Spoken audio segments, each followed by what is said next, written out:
Isaiah chapter 58 and verse 1. Cry aloud, spare not, lift up thy voice like a trumpet, and show my people their transgressions, and the house of Jacob their sins.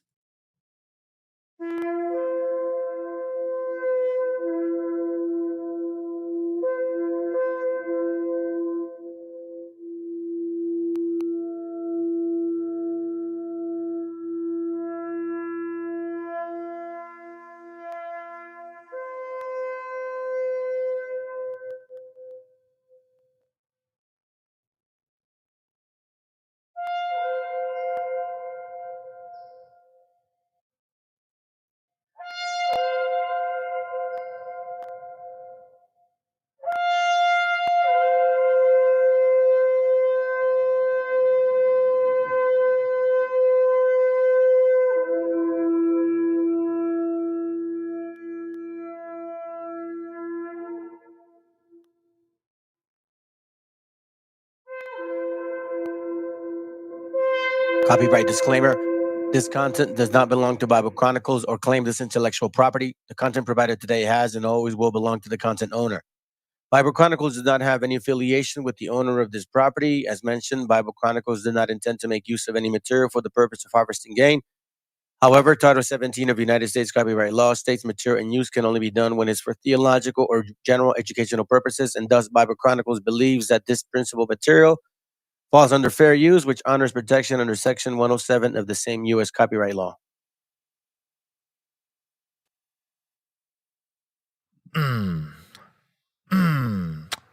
Yeah. Kings. Yeah. Coming straight out of the Nile. I'ma tell you about a great big liar. Yeah, but Egyptians was not white.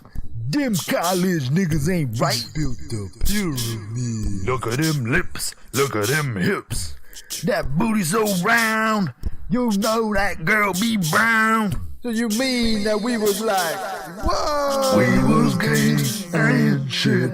Boy, you know that it is true. We was kings and shit. Nigga, what you gonna do? Ramses was black. Tutankhamun was black. Y'all know Cleo was black. Who made it into space? Nigga, that was the black race. You're welcome. They're covering it up in the books. Bunch of cracker-ass crooks. Tell it again. You can even go out of Egypt, find out who the real chosen people. Mozart, Beethoven, King George, Vikings. They was all black. We was kings and shit. Boy, you know that it is true. We was kings and shit. Nigga, what you gonna do? So what you saying is like, but what you all is talking about is, do you mean that we was like, what? Her ancestors, blood ran through us, the whole and battle, oppressing all yours. Just remember this one little thing. We was kings and shit. Boy, you know that it is true. We was kings and shit. Nigga, what you gonna do? I don't even know what I'm saying no more, dude. Shit.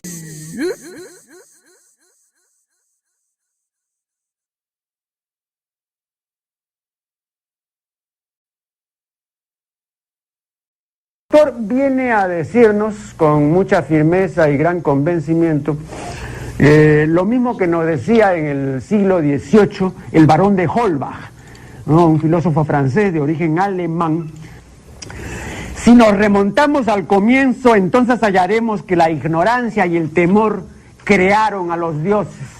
La fantasía, el entusiasmo o el engaño los adornaron o desfiguraron. La debilidad les rinde culto, la credulidad los conserva, la costumbre los respeta y la tiranía los apoya para que la ceguera de los hombres sirva a sus propios intereses.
Ay, bueno.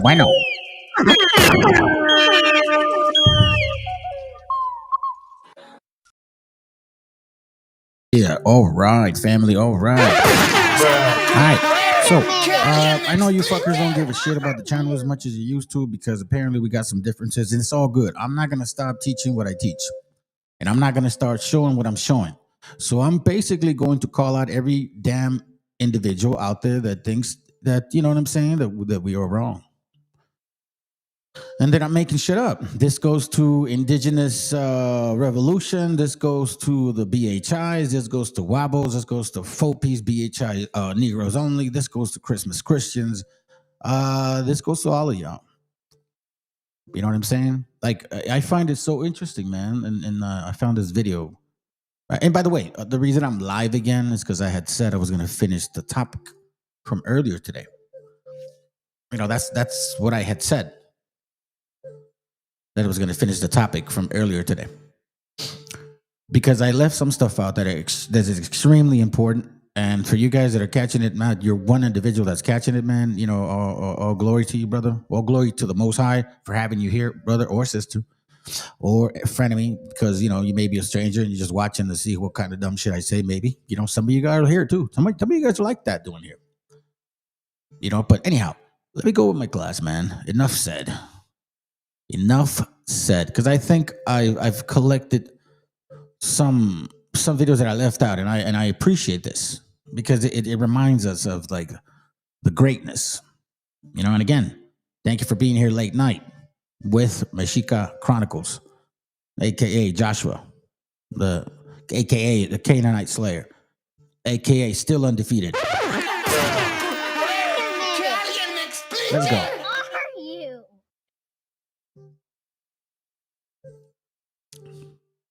And I mean, I hear about some lifestyles, but you know what? She has a good point. She makes excellent points. So you know what I'm saying? I'm gonna make sure that you know, we give her credit. Appreciate you, sis. Let's go. Here,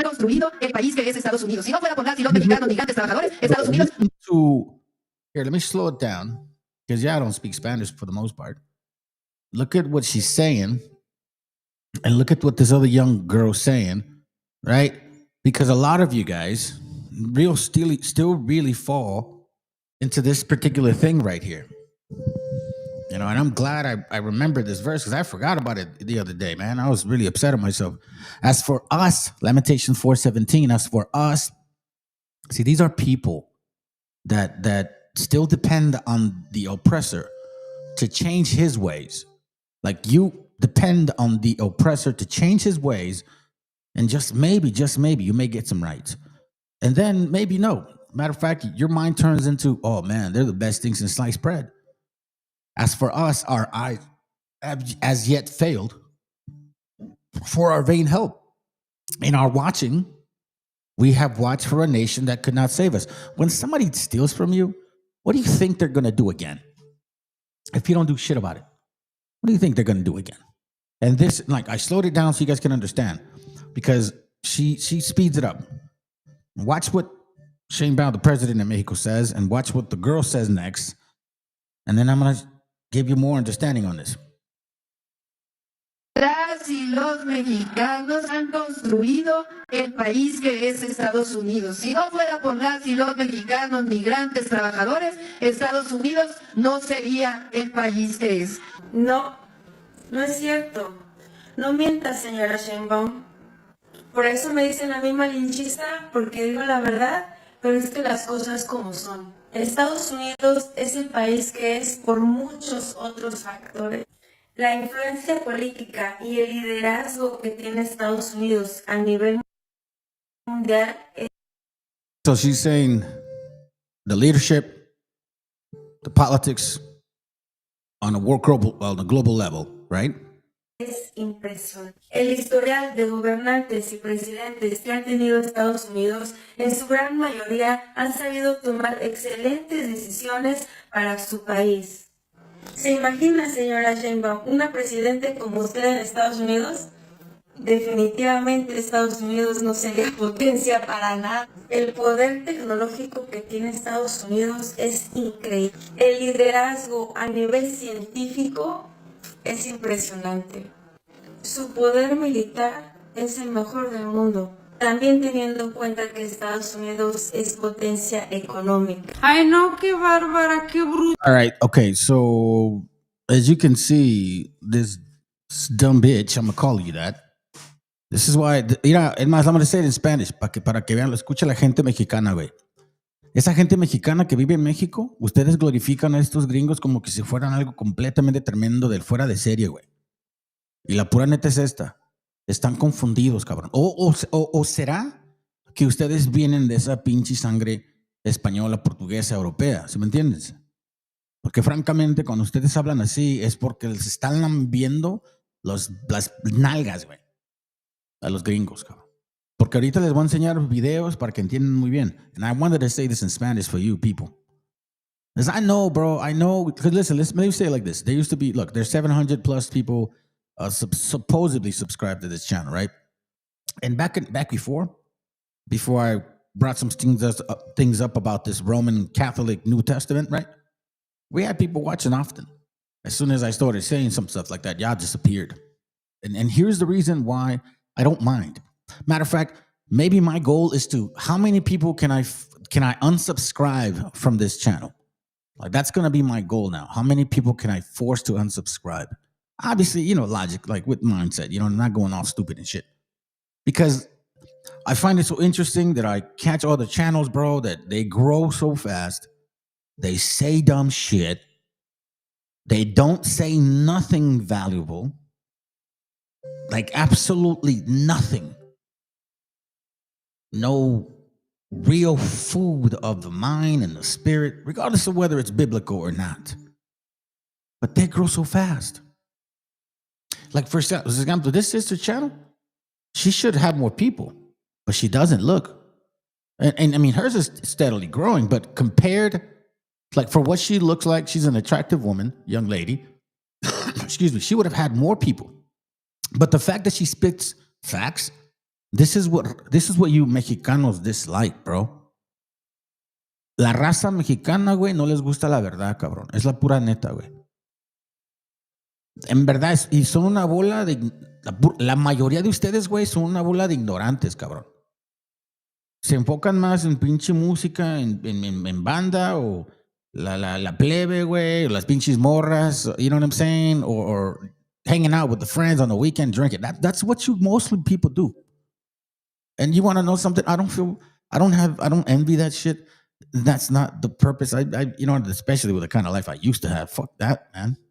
It's just sad that raza, now that I'm really seeing it for what it is, bro, as much as I show some really beautiful things, bro, you guys run over to indulge yourselves in like some really dumb shit. Like, for example, all right, so you got people like, oh, indigenous bloodline. Yeah. Okay, sounds good. Now fucking what?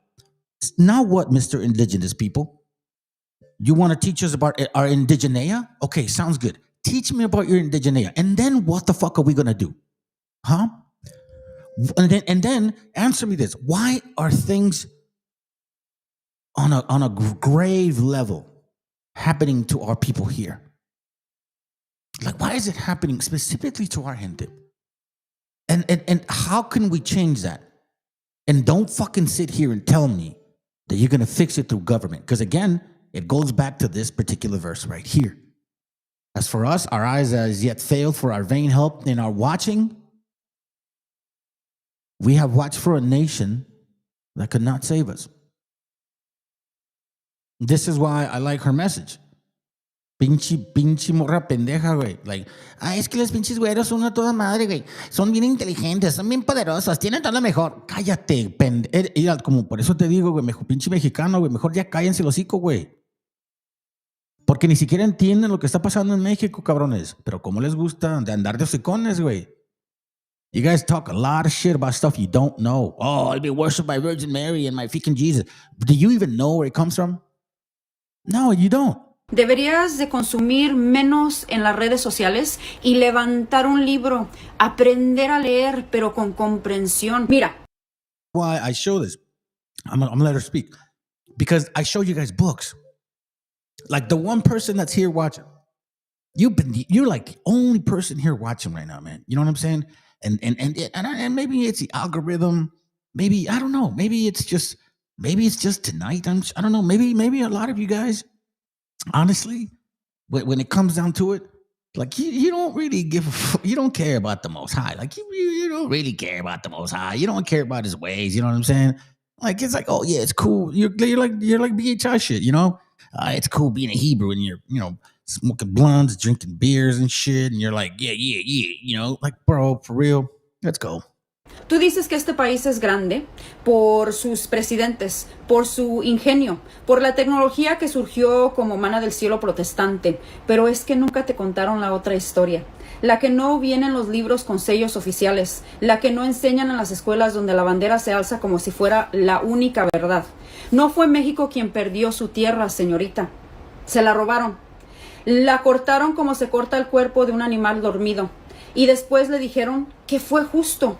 Fue en 1848 cuando firmaron el Tratado de Guadalupe Hidalgo, con la mano temblorosa y sonrisa falsa, prometiendo a los mexicanos que ese territorio, California, Texas, Arizona, Nuevo México y más, que podrían conservar su lengua, su religión, su propiedad, su dignidad. Y apenas un año después, en 1849, cuando escribieron la Constitución de California, los excluyeron del voto, del poder, de la palabra. Le robaron el derecho a ser como quien arranca una planta de raíz y luego le dice que nunca estuvo ahí.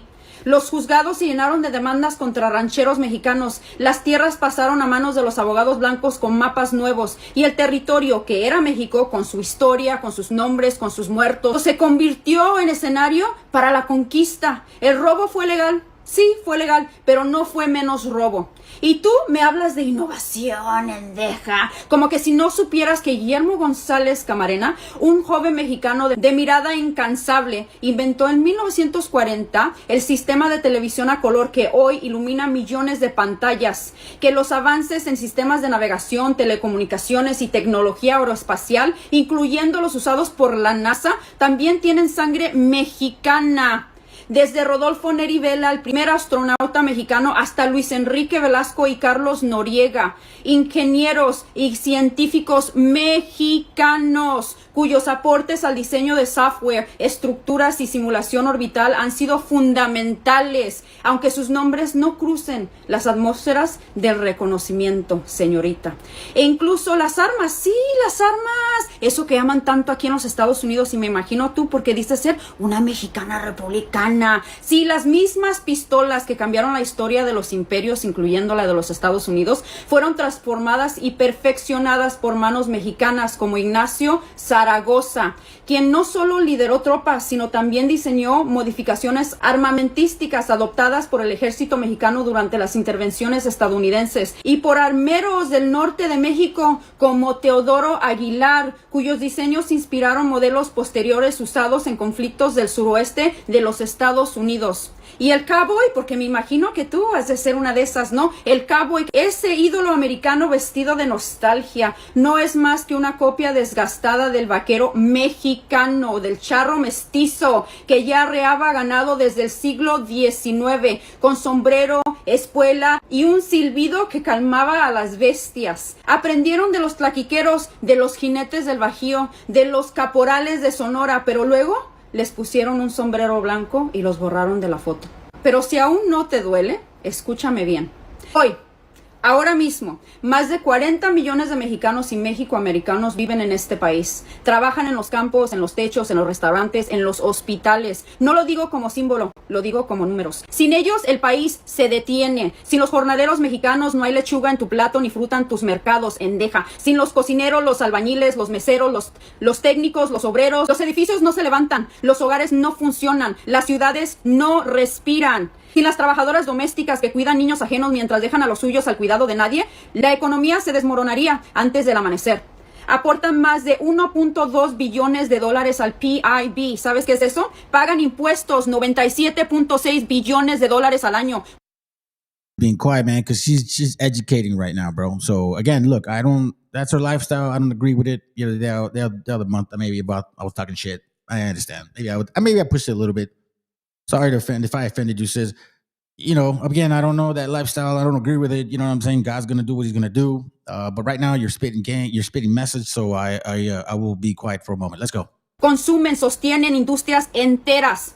Y sin embargo, siguen siendo tratados como si fueran sombra, como que si fueran carga, como que si fueran otros. Así como los tratas tú, endeja. Entonces dime tú, ¿de qué grandeza estás hablando? ¿De la mexicana? Entonces estamos de acuerdo. ¿De presidentes que firman leyes mientras negaban humanidad? ¿Por qué no te pones a hablar del presidente de los Estados Unidos, Donald Trump? Si tienes tantas cosas buenas que decir de este país y del presidente, tuvieras muchísimo contenido, pero te la pasas hablando de México, los mexicanos y nuestra presidenta, porque es lo único que te trae likes, endeja. Ya me fui a ver a tu contenido y mucho antes, cuando no hablabas de México, nadie te pelaba. Nadie, absolutamente nadie. Ni siquiera el viejo que te dejó abandonada con tus hijos. ¿Cómo te la ves?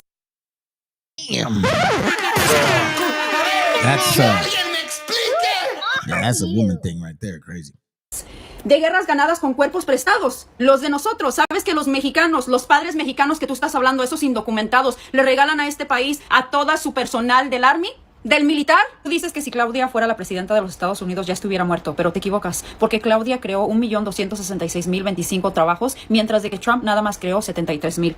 Él siembra miedo con milicias, deporta niños y alienta la violencia. Ella combate el crimen con la inteligencia y humanidad, bajando homicidios más del 50%. Trump militariza las calles, Claudia construye seguridad para la gente, especialmente para los mexicanos. Y eso les duele, porque prefieren gobernantes que dividen y no que unen. Si Claudia fuera presidenta, este país estaría vivo, fuerte, con esperanza real, no muerto por el odio y la ignorancia. Y tú me dices que Claudia mataría a este país, pero no ves que este país muere poco a poco, cada día más, cuando aplaudes a hombres que gobiernan con mentiras. Muere cada vez que confundes el poder con violencia. Muere cada vez que niegas la capacidad de una mujer por el simple hecho de serlo. Muere cuando olvidas que el sur también piensa, también crea, también lidera. ¿Por qué no hablas de eso? No, porque eso no te conviene, endeja.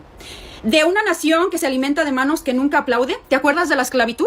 ¿Te acuerdas del genocidio de los nativos y de los indígenas? ¿Te acuerdas? ¿No te acuerdas? ¿O qué tal la esclavitud moderna, de la cual tú eres parte, pero no te has dado cuenta porque estás bien pendeja? No, Estados Unidos no es lo que es gracias a sus presidentes. Es lo que es gracias a los que vinieron a construir sin permiso, a sembrar sin tierra, a crear hijos en lenguas divididas. Gracias a los que fueron robados, deportados, explotados, silenciados. Y aún así, se quedaron. Se quedaron como raíces tercas bajo la casa que creían suya. Se quedaron como fantasmas con nombre. Se quedaron porque siempre estuvieron aquí. Y hoy, aunque los nieguen, aunque los ignoren, aunque los usen sin nombrarlos, este país camina sobre los hombros de los mexicanos. Y si un día decidieran parar, el país se caerá entero como un gigante hueco, como tu cabeza endeja. A todos ustedes que están interesados, eso yo lo escribí, pero She cut off and I told her que están interesados. She went after her, man. And you don't want to know something? I don't see why that's a problem. Because for her to go and glorify people that have done what she just read, you know, it takes a real idiot. I mean, se necesita ser un bien pendejo, güey, para estar adorando a los que te han cogido por muchos años. Ay, sí, es que son tan inteligentes. Les voy a enseñar algo, güey, para que vean. Para que vean muy bien de dónde viene esta gente, cabrón. Hey, thank you, brother, for sending me this, by the way. Appreciate you. Now, remember, keep in mind that I've been saying this for a while. I've been saying this for a while. I've been saying this for a while. This is Rome once again. And, you know, all this pedo stuff and, you know, secret grinder shit, you know, from these Republican white nationalists. They fucking hate LGBTQ people. You know what I mean? Like, they hate them. Get what I'm saying? I don't have hate towards them, fam. Like I said, I don't agree with that. Scripturally speaking, it doesn't go. But I can't imagine what it would be like to have to deal with a spirit that way, right? So I have some compassion. But in regards to just the ignorance of self, right? Like, this is who you guys are. Greco-Romans, you guys were pederasts, man. Like, you guys were the top-notch pederasts, bro. Like, this is not awkward stuff for you. This is what you do. And I can't, and again, this is going back to the lady's comments. They are so great. They're so fantastic. They're so fabulous. They're wonderful people, right? Okay. Thank you, bro.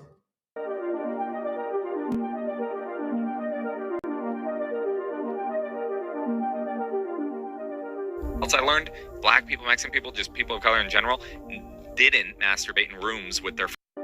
Else I learned black people, Mexican people, just people of color in general, didn't masturbate in rooms with black people, Mexican people, just people of color in general, didn't masturbate in rooms with their friends when they were growing up. What? Isn't that fucking nuts? Yay! Right there. You hear this? I want you guys to pay attention. So here's a couple of Cracker Barrels, loving Cracker Barrel lovers, right? And he's saying that, I didn't know this, but people of color, or, you know, Mexicans and blacks, right? Predominant, because that's mostly in schools and stuff.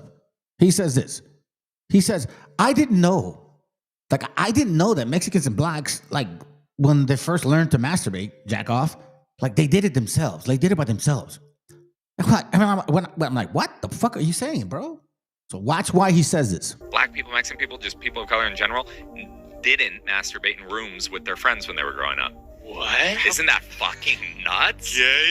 Yeah, exactly. You're just jacking off alone? Yeah. How do you learn? You grow up playing sports. They tend to not play with the ass slaps. That tends to be a white man thing, grabbing the nuts. You grow up playing sports. They tend to not play with the ass slaps. Learn. You grow up playing sports. They tend to not play with the ass slaps. That tends to be a white man thing, grabbing the nuts, finger up the ass. They do that when it's nuts, finger up the ass, finger up the ass, finger up the ass. They do that when it's time to do it. So do you think when Dominicans finally make it to like the major leagues, they just have to get used to it?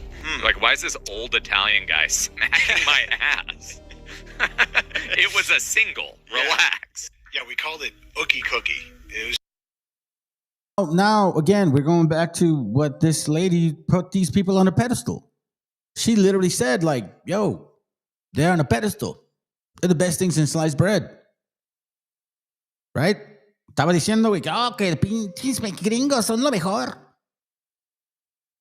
Buen política, buen militar, you know, all that shit. Okay. Here we go. It was just a lighthearted drinking game we used to play in college. Harmless, really. Some people called it wet biscuit, but our group preferred to call it Ookie Cookie. Anyways, you just get the bros together. You stand in a group in a circle around a bar stool, and you put a cookie on top, like sugar cookie, M&M cookie. Doesn't really matter, just as long as there's adequate surface area. When the leader screams go, everyone pulls it. This is the funny part. Everyone pulls out their unit and starts feverishly self-stimulating with the goal to not be the last one that finishes on the cookie, because the last person to finish is then obligated to eat the cookie in its entirety. You know, having said that out loud, all these years later, it almost sounds a little gay.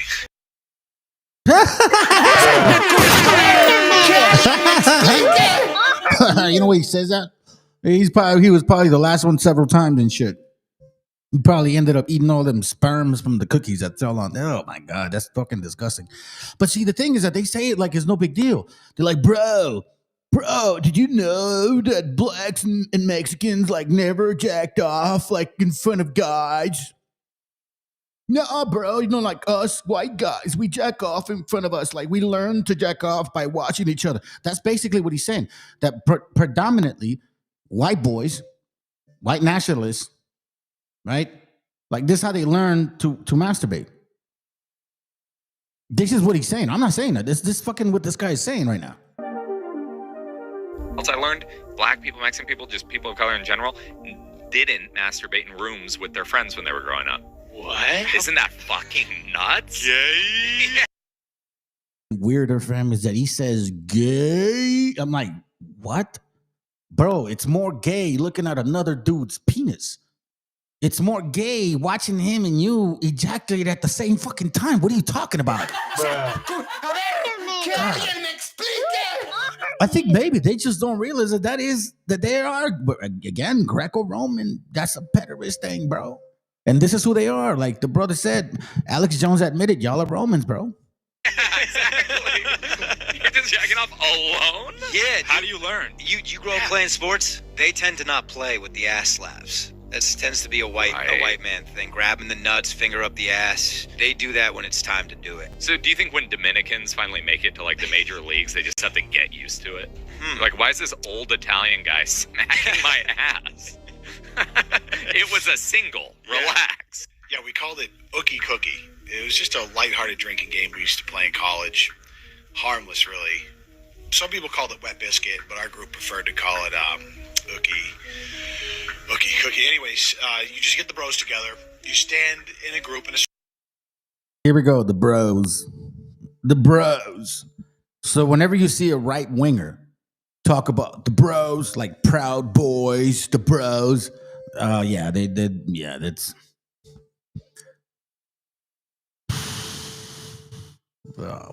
circle around a bar stool and you put a cookie on top, like sugar cookie, M&M cookie. It doesn't really matter, just as long as there's adequate surface area. When the leader screams go, everyone pulls it. This is the funny part. Everyone pulls out their unit and starts fever.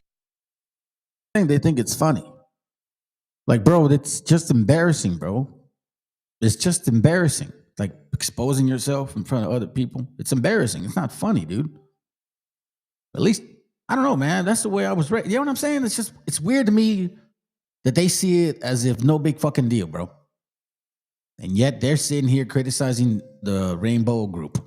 Feverishly self-stimulating with the goal to not be the last one that finishes on the cookie, because the last person to finish is then obligated to eat the cookie in its entirety. You know, having said that out loud, all these years later, it almost sounds a little gay. But no, it was just mostly just a team building exercise. It was a bonding experience, really. Did he say a bonding experience? Wow, he said a bonding experience, my friends. Wow. Okay, well, check this out. We're going to switch gears on this because, again, I wanted to show you guys an example of certain people, right? As they're enjoying themselves, right? Masturbating in front of each other, you know, like no big fucking deal. You know what I'm saying? Like typical Edomites. Typical Edomites. Our people are going through this. But I got something nice to show you guys. Just handcuff him. Don't look. Just handcuff him.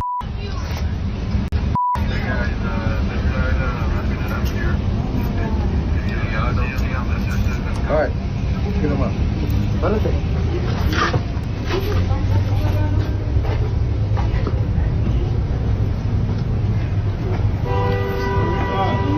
Make sure everybody lets everybody know immigration is here in Charlotte.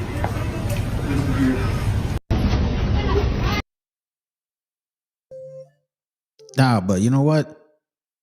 I want to be a homeboy. I'm a Chicano. I'm indigenous. I don't believe in that book, Bible. The moon's going to save us. Okay, so what? Okay, now, let me ask you, indigenous people, since you say we should learn about indigenea. Okay, let's learn about our indigenea. And then what now? Okay, we learn to speak the language. And then now what? I'll learn Nahuatl. Fine. And then what now? This is going to continue. And do you have a solution for that? Or are we just going to learn the history, learn the language, and then what? How is that going to help our children? Explain all of these things to us. Like explain those, like for example, let's say I'm learning our history, I'm learning Nahuatl, right? And at the same time, my children are watching this. What do I say? Don't worry, son. Don't worry, daughter. Because of my history knowledge and my ability to speak another language, I'm going to make them change. Okay, fine. How? Through their government?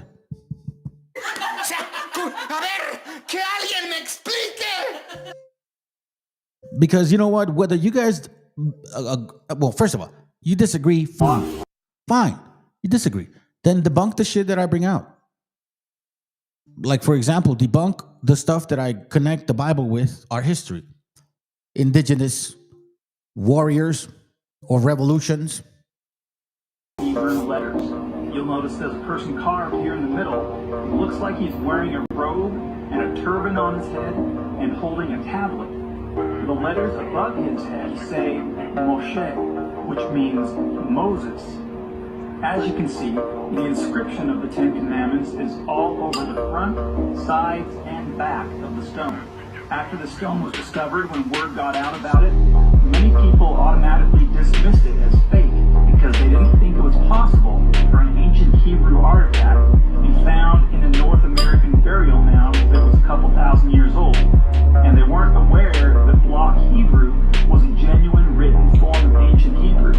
They thought it was made up. Now, if you notice behind the Decalogue stone, you have the case and the lid, which the stone was found in.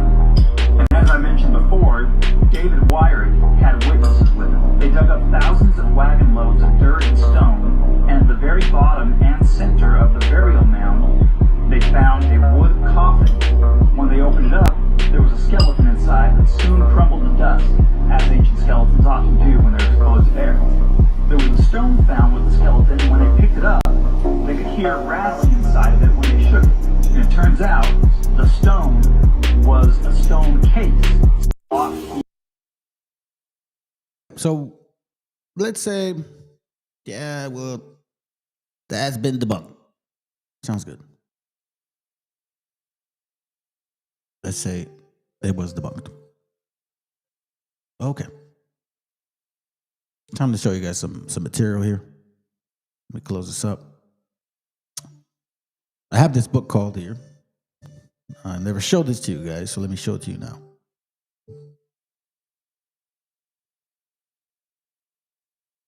It says information respecting historical conditions and hold on, is this it?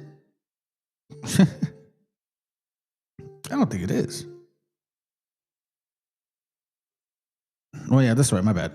All right, so it says information respecting the history, conditions, and prospects of the Indian tribes of the United States. All right, collected and prepared. I want to bring your attention to a few pages, family. I'll take you to page 32.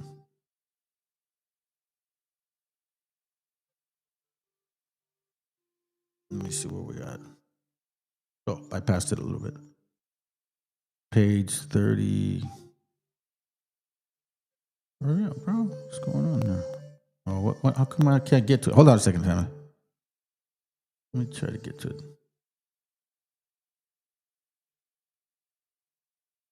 Okay. Page 32. Okay. I want us to pay attention to a couple of things. It's going to mention some examples of mental types of the Indian race, manners and customs. It includes Mongolic, conclusions of an early Anglo-Saxon. So as you can see, these people are, in a sense, infiltrating into creating what you can say a division by infiltration. Do you get what I mean? So you got to take also what kind of information you're reading, and you have to make sure that you have read things previously so then you don't get confused by these things. Right? Keep that in mind. So now it says here on number 2, it says, are there traits, opinions, and idiosyncrasies, indigenous or American, or they peculiar to the Indian minds as developed on this continent and not derivative from other lands? They're asking, right? So this is a book regarding the questions about our people. On the bottom it says, nothing is more notorious than the former prevalence of this worship among the Peruvian and the Mexican tribes. So what is he talking about? Let's go up. It says here that idolatrous practice had its origin in Persia, Mesopotamia, and Chaldea. They're talking about the sun worship, so they say. Whence it spread east and west, nearly the world over. The worship of the sun and moon is mentioned by Job, and it was prevalent idolatry of the land of the Uz or Ur. It is also seen that his form of idolatry was charged among the sins of the Jews in the days of Ezekiel, as having been introduced secretly in the temple worship of Jerusalem. Ezekiel 8:16. That's when he walks in the temple and he's like, "Hey, I see these people worshiping the sun towards the east, right?" Oblations and public thanksgivings were decreed at Rome to the sun. We read stuff like that before. Fire was deemed by the followers of Zoroaster as a symbol of deity. That philosopher admitted no other visible object of worship, right? So they basically worshiped the fire. It was alone to the supreme emblem of the divine intelligence. Now, nothing is more notorious than the former prevalence of this worship among the Peruvian and Mexican tribes, where, however, it was mixed with the practice of human sacrifice in the grossest riots. The Aztecs made offerings to the sun upon the highest Teocalli. Now, remember, keep in mind that we've shared, and I've showed you guys history about our people here, right? So take this as a grain of salt, but I want to remind you, this is the question here. Why mention us among them? Do you understand what I'm trying to say? They're trying to say that these people have the same practices as these people, regardless of whether they're lying or not. Why the comparable? You have to ask you when you're reading, fam, when you guys are reading, you have to think about those within its context, right? Like read its context, and at the same time, why are they comparing them? Why are they comparing Persians to us? Or Persians or Mesopotamians to Peruvians, or Peruvians and Mexicans to Chaldeans. Now, keep this in mind, fam. This doesn't, just because, my DNA is this and these two right here. That's not why I'm interested in this. I became interested in this spiritually way before I even did any tests like that. Before you guys start assuming that's where it all started. Not at all. First, it was the understanding, the awakening. And then that shit was on the fucking icing on the cake. However, it was mixed with the practice of human sacrifice and grossest rites. The Aztecs made offerings to the sun upon the highest Teocalli and sung hymns to it. Now, we understand and we know that the people that came here the people that came here wrote about supposedly we were worshiping like every other thing and sacrificing different gods, which is definitely not true. We understand that now. But remember, why the comparable to them? Why? And remember, keep in mind that when Columbus came, right, he spoke, they brought an interpreter because we either spoke Hebrew or Aramaic, right? So then we supposedly spoke Hebrew and Aramaic, and here they're comparing, regardless of whether they're lying, whether it's true that we were doing these things or not, they're comparing us to those people. And I'm going to bring other facts regarding offerings to the deity, so to speak.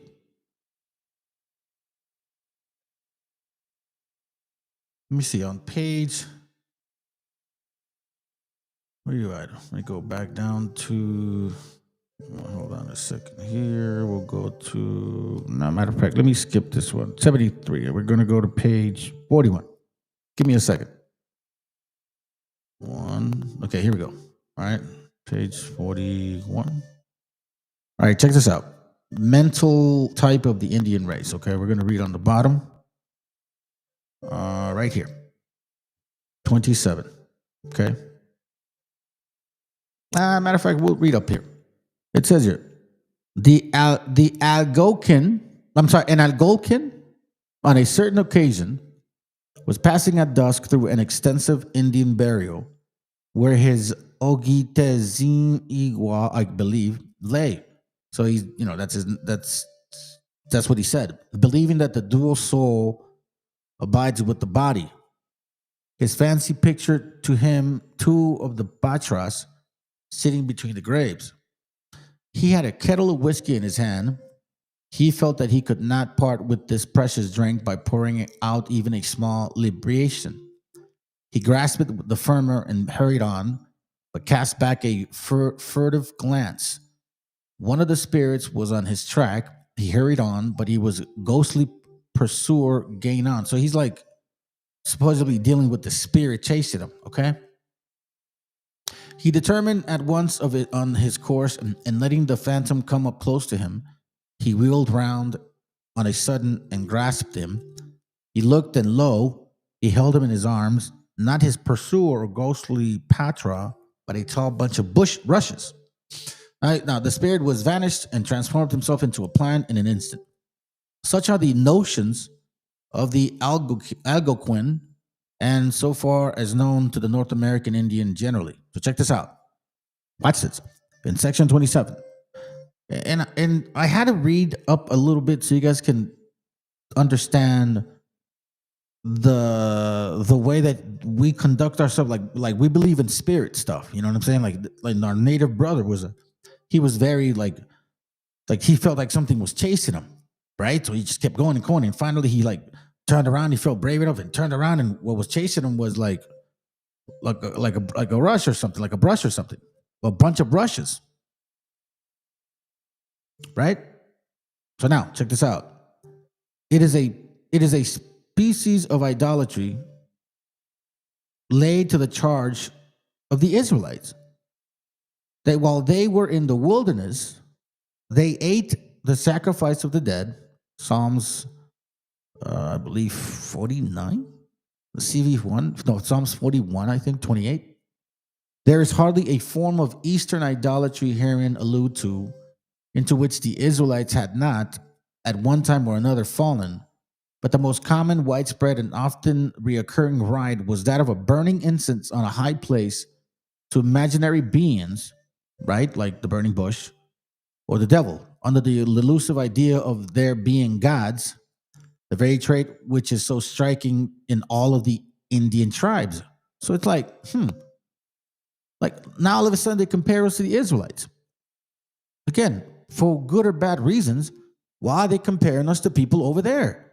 And this is the questions that I'm trying to place in you guys as well, fam, because it all started with me questioning, really, am I really those people? Like Brother Job, you said something really important. If you're listening, if you catch this later, but you said something important at the end of the live, the one earlier today, because I remember I said I was going to finish the class, and I'm going to stay up a little bit late anyway, so I figured I'll hang out with y'all for a bit. And I wanted to bring this out anyways. So you said, Job, you know what? I'm glad that those people brought this information out, man, because probably would have taken us longer to find out. You're probably right, Job. And again, that's why there's a class I did regarding the ravens, when the ravens feed you. Elijah was sent by the brook, sitting in a cave. God said, listen, don't trip on it, man. I'm going to send ravens to feed you. And there's a brook where you can drink water. So you got food and water ready to go. When it's time for you to leave, I'll tell you when. When the widow's ready, I'll tell you when to leave the cave. And that widow obviously happens to be Israel. Now check this out. It goes, and it says, the very trait which is so striking in all of our Indian tribes. Then it goes and continues. It says, if Hindustan or Industan, remember, they didn't use the H, fam. England or the British put the H. So it's if Hindustan can be regarded in truth as having contributed to our Indian stocks at all, it must have been at a very ancient epoch before the Vedas were written, for it is asserted that the present custom of the Hindus are corruptions of an elder system and are in many things new and traceable to those books. Now, it says the probability of a Shemitic origin for at least the northern stock revives with the investigation of the principles of their language. So now they're saying the northern tribes, right? But I mean, again, these guys are the ones studying the northern tribes, the ones that really didn't get affected by the Spaniards like that, right? So it says here the probability of a Shemitic origin. Remember, people say, don't be anti-Semitic. This is what it is. So basically, they're saying that the brothers up north, because of the language, tend to be more of a Semitic origin. Not Japhite, not Hamite, none of that bullshit. Shemitic. It is thought to, and again, they're comparing us to them. These are the things that educated men and women, mostly men, have taken their time to study and written down. And I am supposed to believe your fucking funky asses that believe you're mushrooms and shit and been here for fucking millions of years. So then I ask you, fine, let me learn about my indigenea. I'm going to learn Nahuatl. And then what's going to happen after? Is my people who are still going to stop going through this shit? And okay, so you want to change it? Okay, sounds good. How are you gonna do it? Government? You mean the same one that's oppressing you? Really?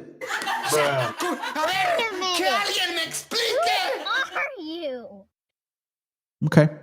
Sounds good. Sounds very good. Now check this out. It was early thought that the manner and customs of the tribes savored much of the Mongolic or Samoan type, right? It was taught earlier. Like it was thought, you know what I'm saying? They assumed that. The tribes of East Indies, who were in the mind's eyes of the early discoverers, embraced much of that generic type, both on their physical and moral character. Columbus himself thought so. So here we see that when these people came, they really saw a similarity between us and these people here. Now, if you've seen people from India, obviously they're darker in a sense, right? No, we don't really know. Like, I don't really know how dark I could get if I really had to live out in the like be out and about as much as, because it's so different nowadays, fam. We're mostly inside, you know. But if I had to be out, I don't know how. I mean, I could get pretty brown. You know what I mean? My brothers are a lot darker than me, and I could see my brother Chato, my oldest one, that yeah, you know, put him next to one of them when he gets dark and shit. Yeah, I could see that. When my brother did his DNA, some of that came out of there. Now, you guys, I already showed you guys mine, but again, how come there's voladores here? I'm sorry, voladores in Dakota, in the Dakota tribe, right? They had voladores. In Mexico, they had voladores. And in India, they have voladores. Like, why? How come? How is that? And now they're saying, like, hey, when Columbus came, he kind of thought it was you guys because, you know what I'm saying? That's what he saw. On the discovery of the race, as represented by the Caribs of the West Indies, in 1492, Columbus was so struck with the general resemblance of their physiological traits to those of the East Indians or Hindustanis that he at once called them Indianos. Wobbles. You know what he would have said? He would have said, hey, man, they look like West Africans. Shit. We was kings. No, man. Stop the bullshit. Stop the fucking cap. Your dumb videos are never going to achieve reality. You may win the propaganda game. You may win it. You know what I'm saying? But at the end of the day, man, somebody's right and somebody's wrong. And I know for a fucking fact that you bastards are wrong, because you know what? You can't even answer my questions when it comes to where's your diet? Where's the folklore? Matter of fact, since you guys were here before, how come you have no clue of what the fuck occurred when the Spaniards got here? Is it because you guys were helping them too?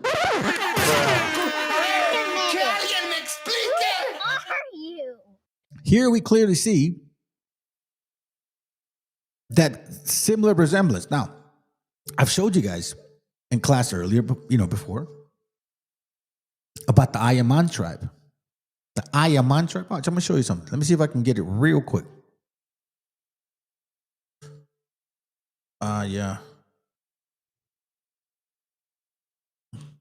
Was this it? Is this one? Yep, this is it. Watch this. Watch this. Ayaman tribe. Let me see if I can open this one up. No, it's not that one. Where are you at? This one.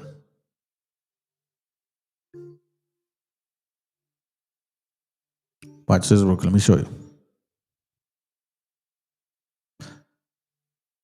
Damn, bro, you're taking a while. Oh, maybe the link's not working. Let me show you this one. Moody tribe. Watch what these brothers look like. You see them? Now, they don't look like no West Africans, so Wobble, shut the fuck up, okay? Don't even try to go there. See what I'm saying? Again, these are men of the field. You're out there in the sun. Do you understand what we're looking at here? Do you understand what this means? Such has been also the observation in North America. Right? Okay, hold on a second. I'm sorry, I skipped all that. All subsequent observers in that area have concurred generally with him in this respect. You see that all subsequent observers in that area have concurred generally with him in this respect. Have you guys seen that dude, that Hispanic brother, that he's going around acting like he's like Hindu and shit? Like, hold on, let me show you something. Mexican guy, Mexican dude acting. Not Hindu. I don't want to say Hindu if that's offensive. I don't even know how to acting like. Hold on. Watch this real quick. This guy right here. Absolutely. Which one? What else do you want? This guy right here. Right. So that's bulls. So this dude is Mexican. He's Mexican. All right, keep that in mind. Absolutely. Which one? What else do you want? So that's bulls.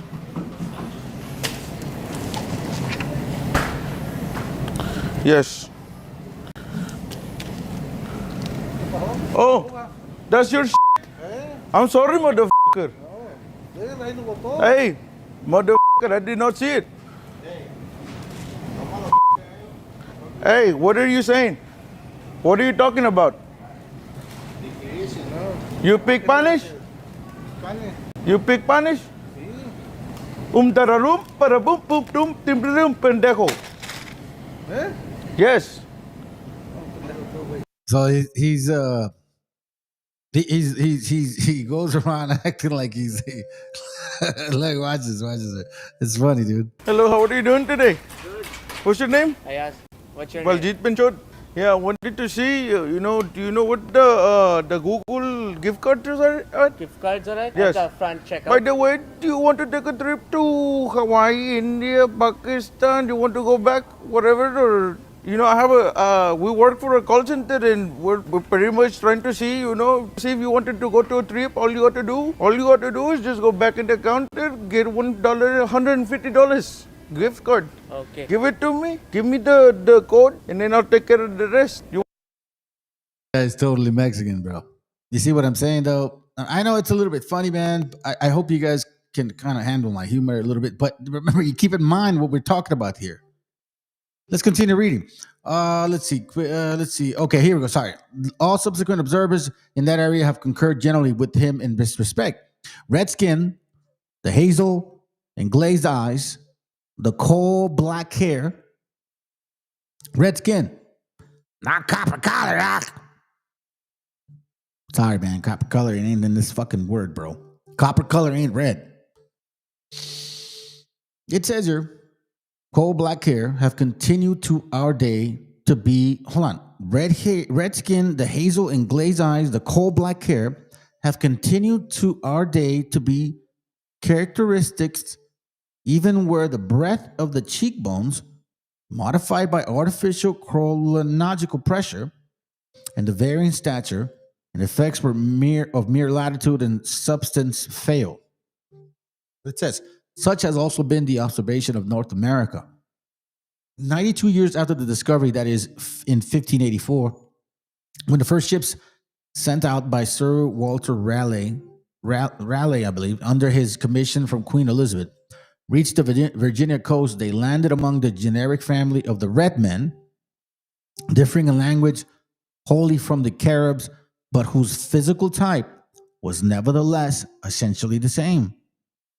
The stock family found in Virginia has since become very well known to us under the generic cognomen of the Algonquins.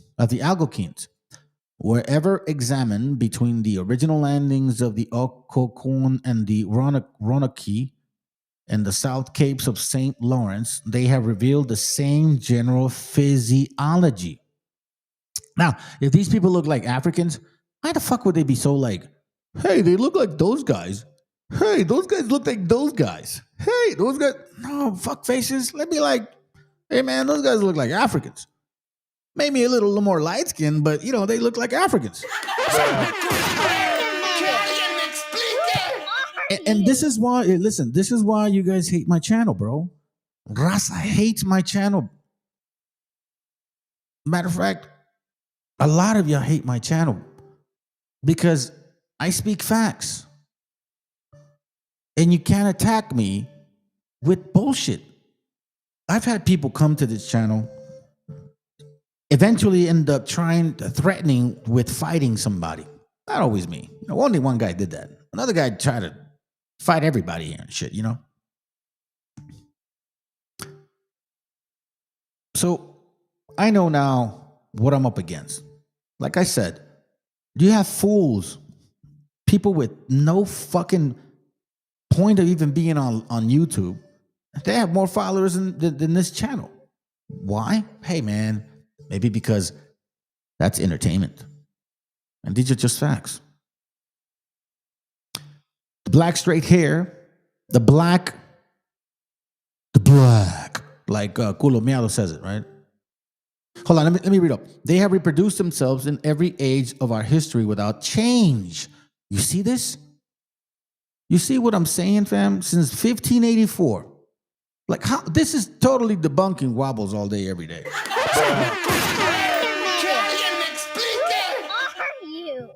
If anybody's out there debating these wobbles, bro, take this book and show it in their face.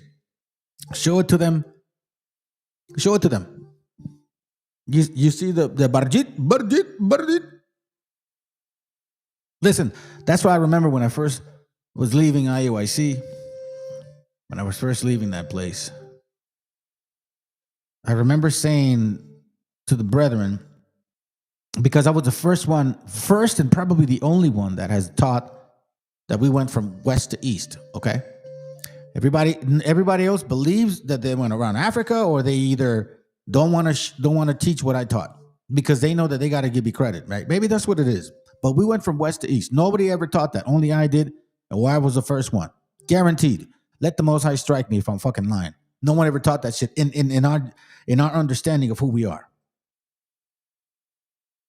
And I said, you know what the sad part is, that the moment they tell you fucking raza Mexicans, bro, like, hey man, your dad used to be black. Dude, y'all jumped in that shit quick, bro. Like, oh yeah, I was once black, bro. It's so fucking amazing.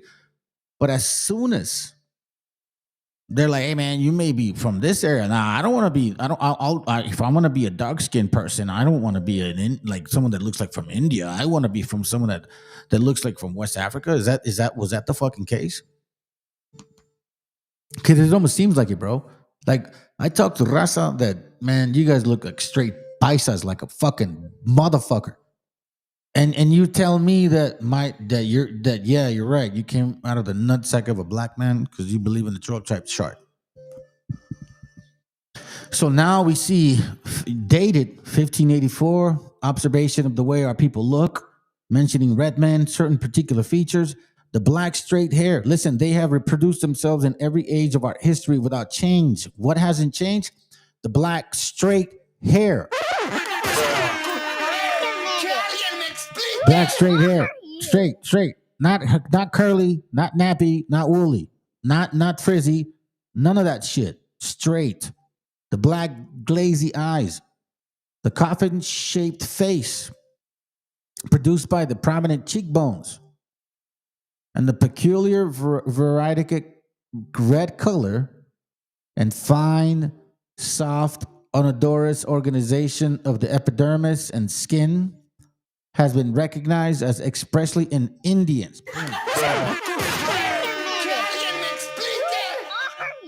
If these were Africans, would they be saying it like this? I have material, books, fam. Older than a shit. They're not talking the same way. They're not expressing themselves the same way. You see how they somehow ignore these things, the fullness or likeness of muscle, height or shortness of stature, the weakness or vigor of vitality may be considered as an effect of peculiarities of food and climate, but the traits that preside over and give character to the muscular mass shows themselves as clearly a well-fed Osage or Dakota and stately eloquent in the fish, rabbit-fed Muskego on the confines of Canada, or the root-eating Shoshini of the Rocky Mountains. Now, I always wonder, how come you wobbles never say you're from fucking Canada, bro? How come you never say you're from Canada, dog? Like, what the fuck? You ain't from, oh, it's too cold up there for you, huh? I see. You guys really ate the sperms of Culomeados Culomeo, bro. Straight up. There must be something permanent in the physical type of the man which has produced itself with such amazing constancy through all our latitude, torrid, tropical, temperate, and frigid. And the fact goes nigh to prove that this type is more prominent and important. So if you go up north and all the way down south, you will see the similarities. For example, the native, quote unquote, Native Americans of Canada look like the Native Americans of North America, look like the Native Americans of Mexico, look like the Native Americans of Central, look like the Native Americans of South America. It does not change. It does not change. The fact go nigh to prove that this is the more prominent and important as indicative of faithfulness to organic laws of liament and minute corpuscular organizations. This is generally supposed, at least the result of 3.5 centuries does not, where the blood is unmixed, have favored to the idea of progressive physical development, right? So we see here, let's see, do I want to read this? Let me see if I want to read this. Hold on. I did read more than I should. Page 75. So we would say, let me see. Oh, yeah. I guess I did go pretty much enough to where I needed to read. Let me see. Hold on. Appears that no intellectual population reproduces the same idea in 1950. So check this out. I'm going to read this to you guys, and you let me know what you think. Again, I'm presenting it to you. Now you got to prove me otherwise. You see, I always present a case, and I got facts.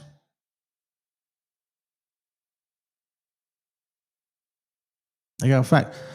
Hey, and you know what, sis? I appreciate that.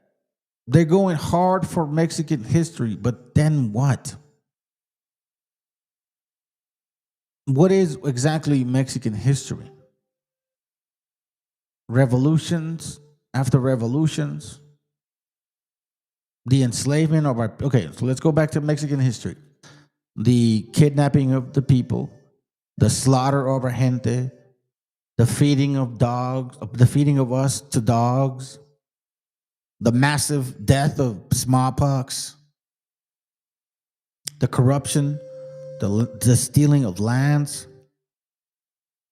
the continuousness of those things, the loss of knowledge, the loss of language, the loss of ability to read. I've showed you guys histories of all these things. The constant revolution of fighting for your freedom. That's the history of Mexico. I've never not taught that.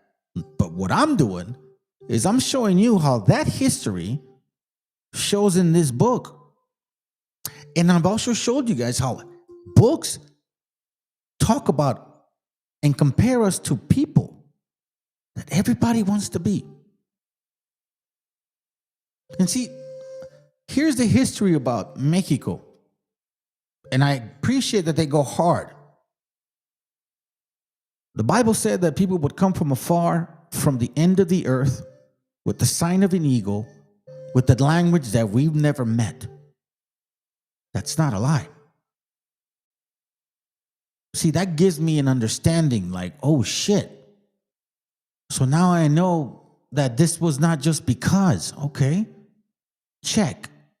You see, because I'm that type of man. I don't just want to be somebody.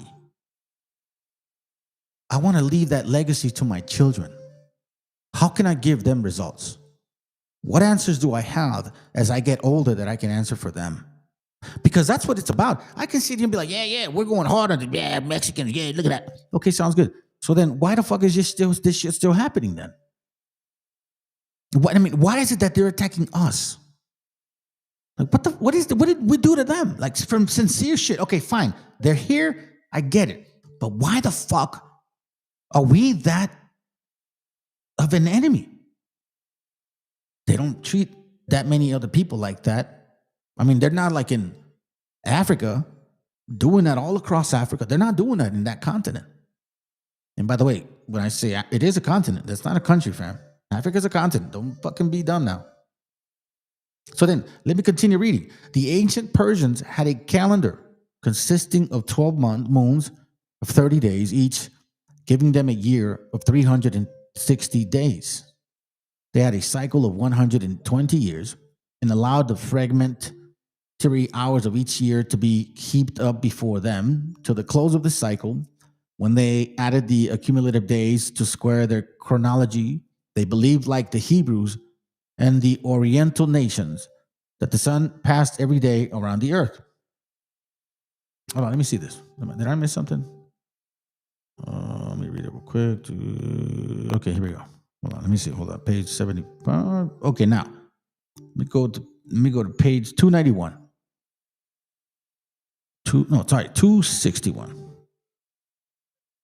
261. Hold on, let me go through here real quick. And again, I like to show you guys different books supporting documents, I guess you could say, to prove my point. Because, you know what I mean? Like, people can't ignore this shit. As much as you try to ignore it, I don't care how much scholarly ability y'all have. Then that means that these people have, like, you have no respect for these scholarly people? You saying that shit don't matter? I mean, then, and I guess we could just spit on science too then. You know what I'm saying? Because science is all theoretical. Look it up. Science is basically a theory of things. I would give you guys a definition right now, but I'm trying to get to this page. Give me a second.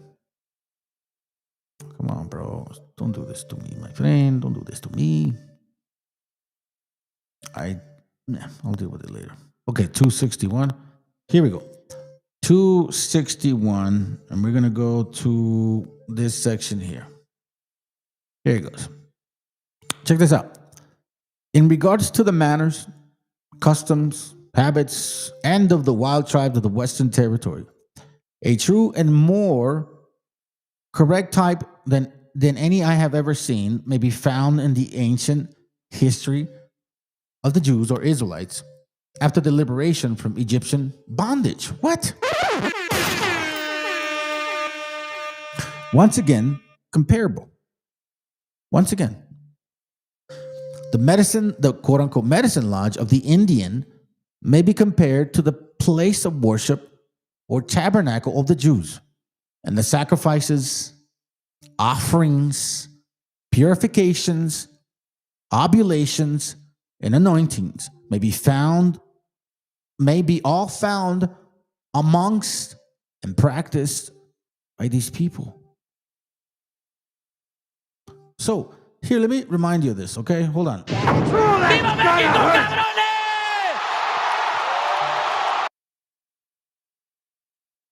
Once again, whether good or bad, why do they keep comparing us? And why is it that there's similarities between us and those people? Are we just going to ignore it? Because you want to be indigenous? Because, because somebody told you? Fine, let's be indigenous. That's good. I'll learn Nahuatl. Fine. And then what?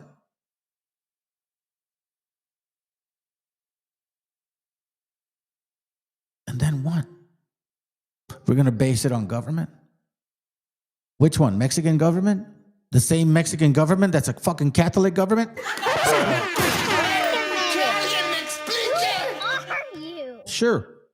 In regards to the manners, customs, habits, and of the wild tribes of the Western Territory, that's us, a true and more correct type than any I have ever seen, may be found in the ancient history of the Jews or the Israelites after the liberation from Egyptian bondage. The medicine lodge of the Indian may be compared to the place of worship or tabernacle of the Jews and the sacrifices. You guys know that. You guys read that stuff in the history as well, excluding Bible stuff. You guys know that we did sacrifices and offerings and purifications, ambulations and anointings. You guys already knew that. But you never knew that it was in the Bible. And you never knew that the Israelites did the same shit.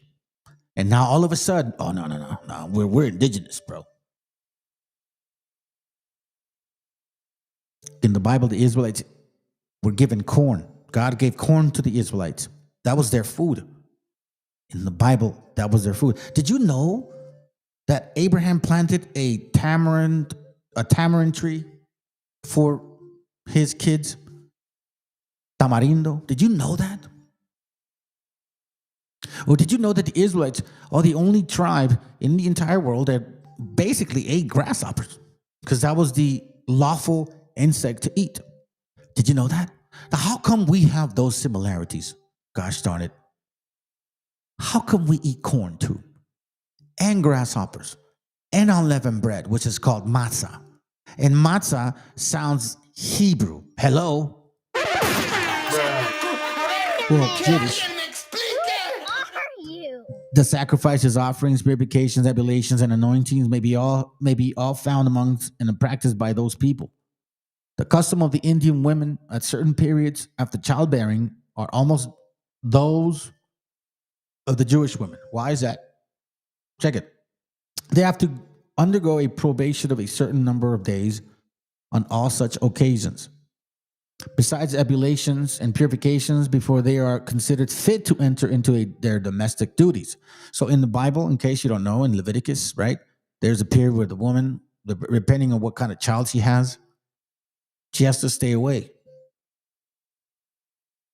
That's the duty at that moment. No work and nothing. She just has to stay away. She's unclean, and she has to get better. During this probation, they are considered unclean and altogether unfit to enter the lodge or join with the families, which indeed they never attempt, but erect a hut for themselves where they remain the whole time, having their food brought to them. The Israelites did the same shit. What are you going to do? What are you going to say to us indigenous people? Revolutionary indigenous individuals? What are you going to say to us? Are you going to say, no, this is bullshit? Are you going to say this is bullshit? And how come us and them have the same? Now, let me say something to you. There's no fucking way in the world that we could have the same custom as those people and have no relation to them. You guys are crazy if you believe that. You must be outside your mind. I'm going to show you this video real quick. Listen to the brilliant rock. Because you want to know something? I want to remind y'all that this is what they want, fam. They don't care about the feathers. You know, like the Wabos, they want to be like you. They want to steal your heritage. It ain't because you eat corn, fuck faces. No offense, but I want to say that. I know you guys don't like that. I know that you guys, still out the way, talks a lot of shit. Nah, you know what? It's because sometimes you need that fucking talk. They don't care about your feathers. They don't care about your tortillas. They don't care about your carne asadas. They don't care about your heritage. They don't give a fuck about anything that you endear, that you hold like important and proud and all. They don't fucking care. They don't care that you call yourself a Native American. They don't give a fuck about all the tattoos and all the earrings you have. They don't care.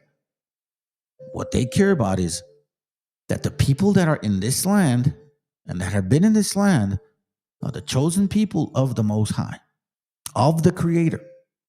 Whether you feel like, oh, we're all equal. Well, that's how you feel. But guess what? That ain't happening right now for you, is it, buddy?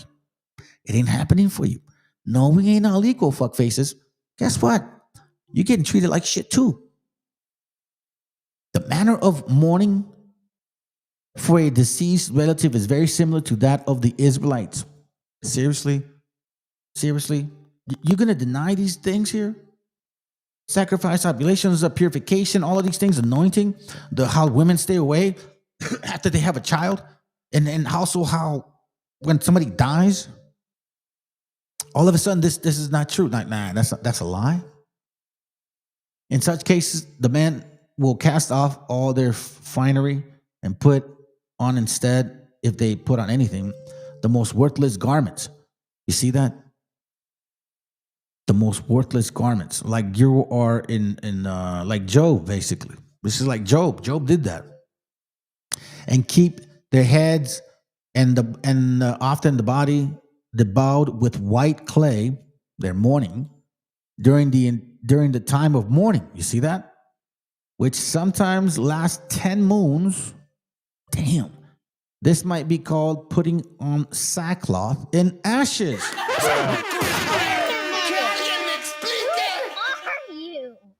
You see, they don't care about your raza, your carnalismo. That's why they want to be like us. Oh, they want to be like us because, we built the pyramids. And no, man, they don't care. They care about what the books are saying of the people here. They're not telling you that. And that's, again, sociopaths. They're manipulating, deceitful, aggressive, and lack of empathy. Those are sociopaths. And these sociopaths will also try to steal your heritage. But at the same time, not tell you the truth because, once again, they manipulate and are deceptive. See, the women, on the other hand, cut off their hair and otherwise disfigure their persons by cutting with a flint or sharp stone in their sharp stone their face, arms, or legs in such a way as to let a great deal of blood flow in the operation, which is never washed off until they cease to mourn. Okay, that's pretty nuts. In the case of death, if the disease happens to be a distinguished man, they will kill for his use 2 or 3 of his favorite horses and inter with his arms, pipes, and tobacco with many articles, which has known to have fancied men alive. Let's see what else. Hold on. Let me see if I can. I don't want to skip anything.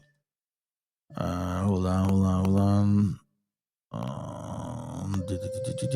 Just want to get to the good parts. You guys can always get this book and read it. You know what I'm saying? You don't need me to read the entire thing. Hold on. Let me see something.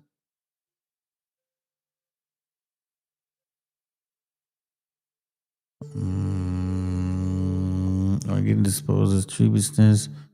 Some bay. Hold on. Page 164. Let me see.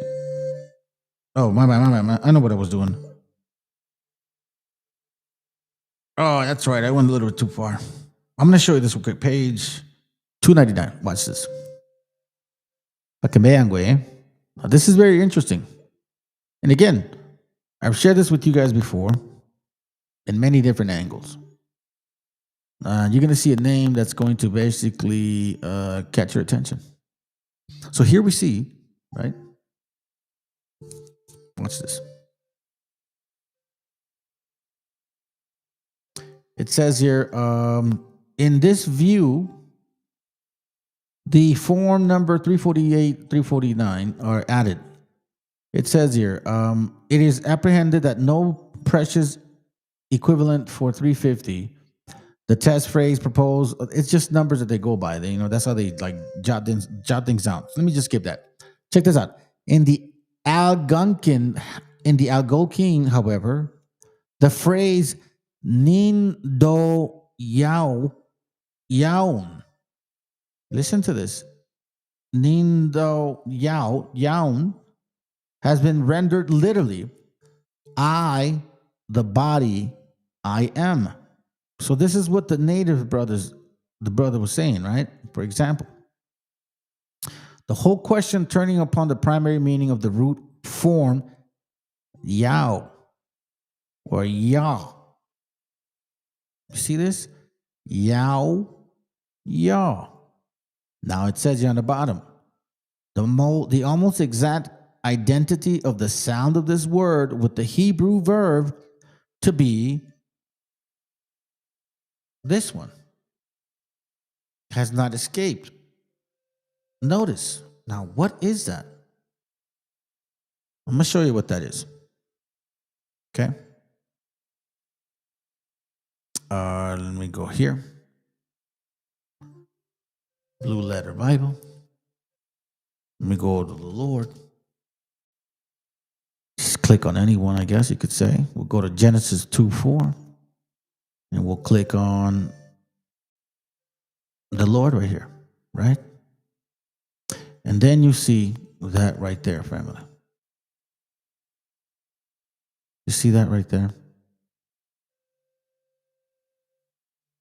Oh, hold on. Let me go back. Sorry, my bad. I didn't. I went. There you go, right there. You see that too? Just click it here. And here it goes right there. You see this right here? Okay, right? Check this out. It's no different.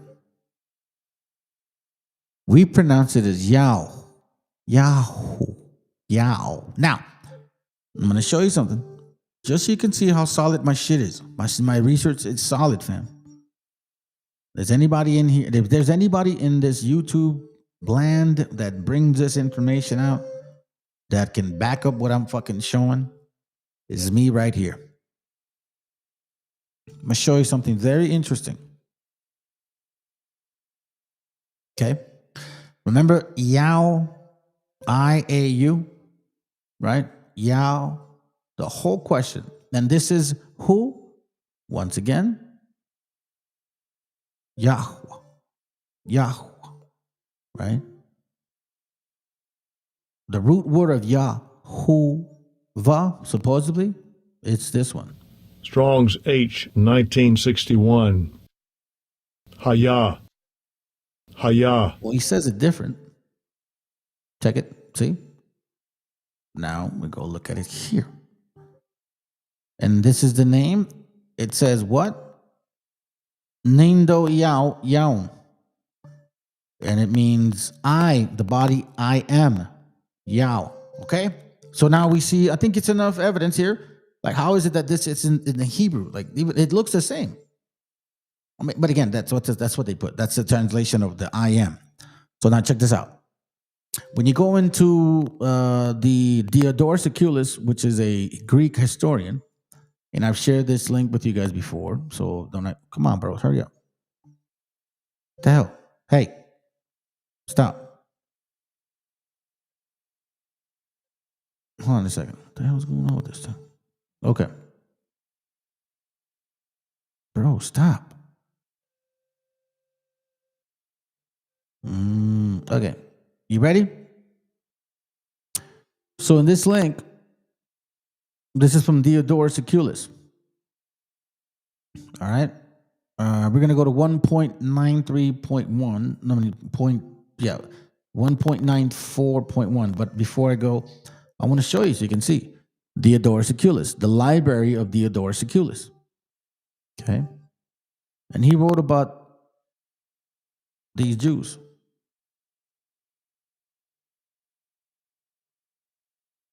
And let me just find it. Let me see if I can get there. Hurry up. Okay, here we go. You see this right here? So he's talking about we must speak also 9.914. We must speak also of the lawgivers who has arisen in Egypt, yada, yada, yada. Right? Hermes, Zeus, Apollo, Greeks, all that stuff. Now check this out. It says here. We'll start here. Also, among several other people's traditions say that this kind of a device was used and was the cause of much good to such as he believed it. Thus, it is recorded that among the Aryan Zarathustas or Zoroastrians claimed that God, that the good spirit gave him his law among the people known as Gatea, who represent themselves to be immortal Zalmoshis, asserted the same of their common goddess Hestia. Watch this. And among the Jews, Moses referred to his laws to a god. Oh my God. Oh, come on, bro. For real, man. It's fucking stupid shit. Sorry, fam. To a God, let me read it again. It says that and among the Jews, Moses referred to his laws to the God who is invoked as Yao.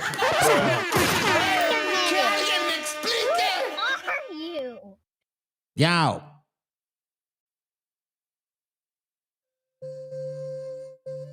Who else?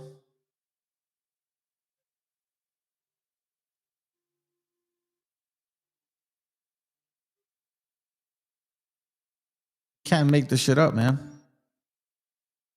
It's striking to me that after all the evidence that you know brothers like myself provide for y'all, because I'm not the only one, but there's a few.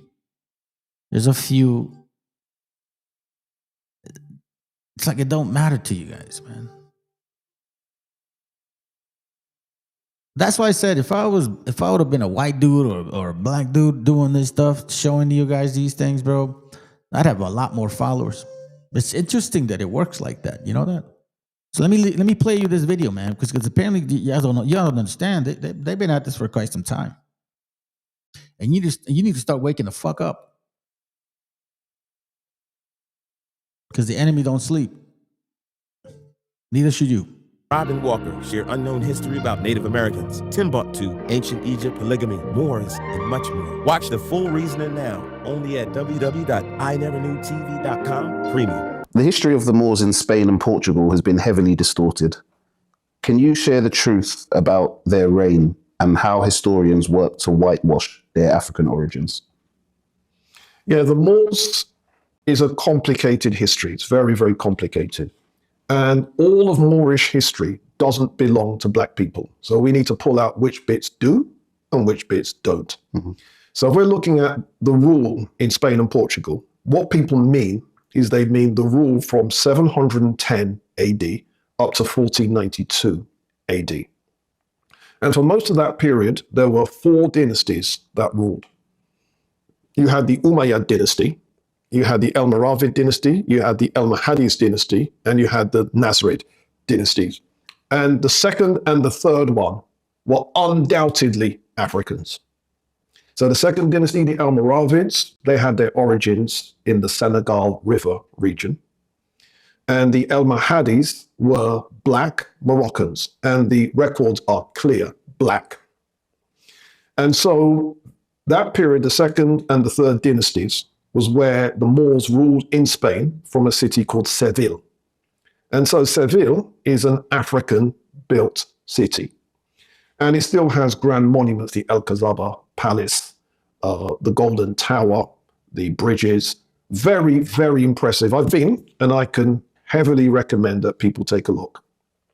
Now, Dynasty 1, the Umayyads, they're a mixture of people, but we're a part of the mix. And the Nasrids begin as an Arab dynasty, but it ends up as a black dynasty.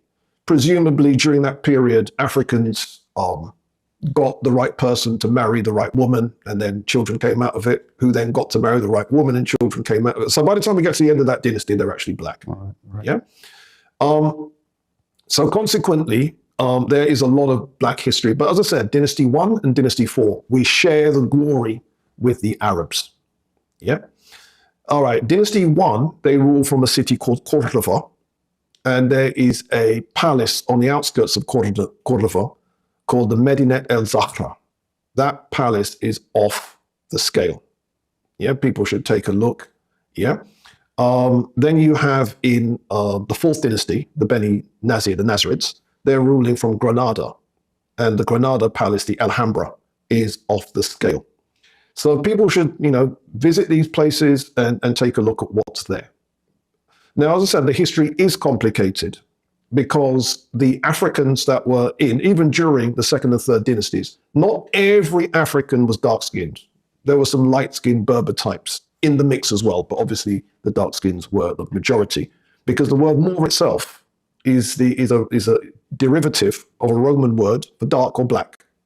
So it is the term that would have been used in medieval times for black people. Mm-hmm. And what's the link, the connection or the difference between Berbers and Moors? Mm-hmm. Basically, Berber is the term that appears in Arabic literature. More is a term that appears in European literature. But they approximately refer to the same groups of people, the people in North Africa. Now, the people in North Africa, before the Arabs got there, were predominantly black. But not every single person was black. Do you see?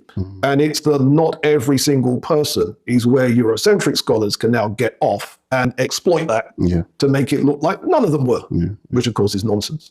And another thing you said, I think it was the fourth dynasty that what started Arab, and by the end of it, they had turned black. You intimated that potentially it may have been to do with marriages or that type of politics. Well, without a doubt, it would have been marriages, and it would be a rare example in our history where people stepped correctly on that. Right, okay. So it's been documented, it's married, definitely marriages, it's nothing to do with, there was some fighting back by the black people in some wars. That's possible too. Right. But marriage seems to be the better explanation. Okay. And why we know this, or why we think we know this, is because the Spaniards.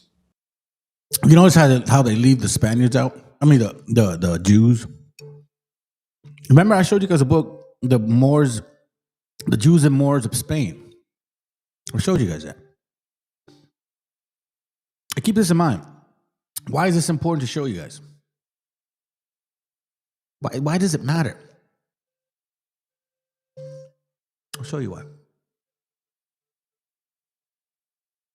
Let's continue with this here real quick. We have here a book called Anacalypsis, or an inquiry into the origins of languages, nations, and religions.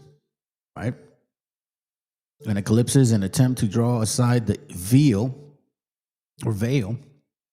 of the Sadic ISIS, I guess, or an inquiry into the origin of languages, nations, and religions by the late Godfrey Higgins, Volume 2, 1836. Let me show you something. If you guys haven't seen this book before, you are missing out on a lot. And you have, like I said, when you are doing research, there's a lot of people out there, scholars that have studied enough, and obviously when they're writing, you also have to consider, like, are they blurring the line between things? But here we're going to see that, some things that people talk about do matter. It says on page 21 at the end, I must now draw my reader's attention to perhaps the most curious of all the subjects here to discuss, and that is the history of Mexico and Peru. See that? It says here, many months after the Anacalypsis had been in the press, Lord Kingsborough, the magnificent work on Mexico, made an appearance. He says here, this will account for the manner in which I have spoken of Mexican hieroglyphs in the first volume. My reader will readily believe me when I say that it was with great pleasure I discovered in every part of that work circumstances which can only be accounted for the theory laid down by me, and which therefore confirms it is a very remarkable matter.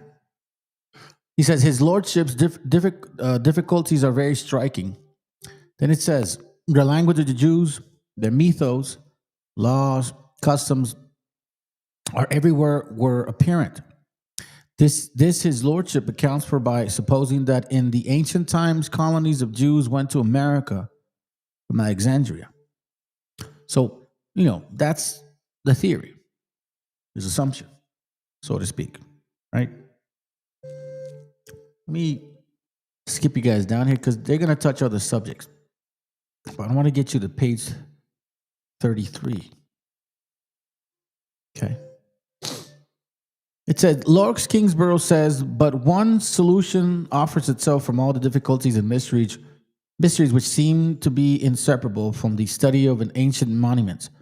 paintings in mythology of the Mexicans, and that is the presence of the Jews in the New World. He had his lordship say the Judaic mythos, he would have been right.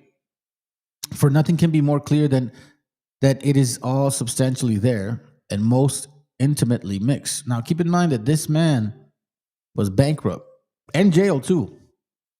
I don't know if he was specifically jailed for what he was writing, or if he was jailed or made an excuse, or they made an excuse to jail him because he owed money. Right? It says the similarity between the Jews, Christians, and South Americans is sufficiently striking, but there is yet something to me still more so, which is that several of the doctrines which I have advocated in this work, unknown to the vulgar Jews and Christians of this day, are to be found in Mexico. Their triune God, the creator, is called by the name Yao.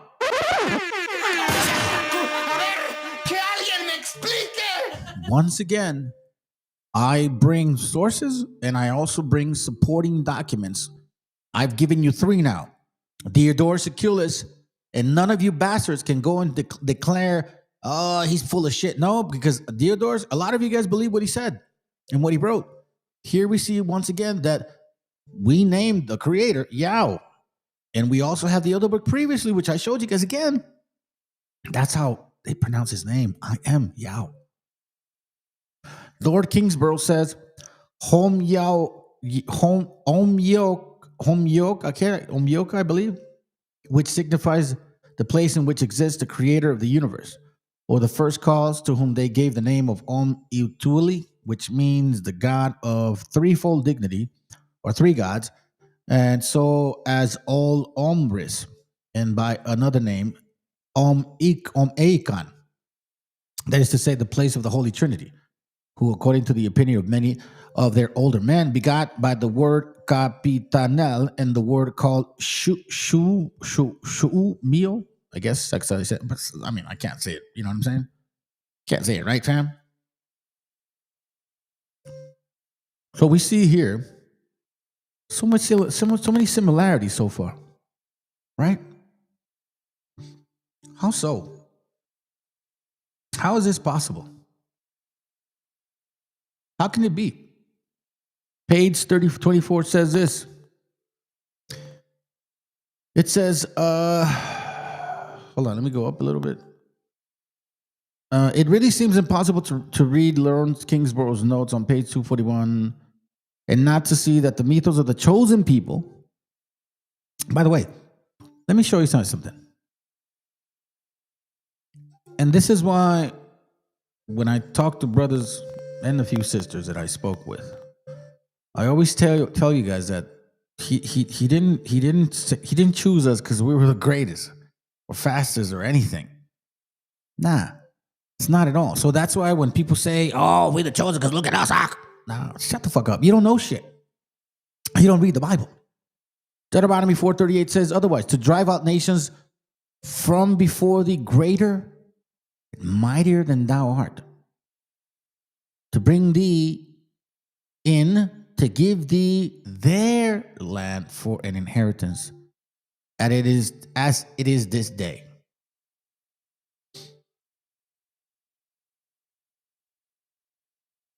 All these nations, Girgashites, Amorites, Canaanites, all that shit, they were like fucking 6+, bro. See what I'm saying?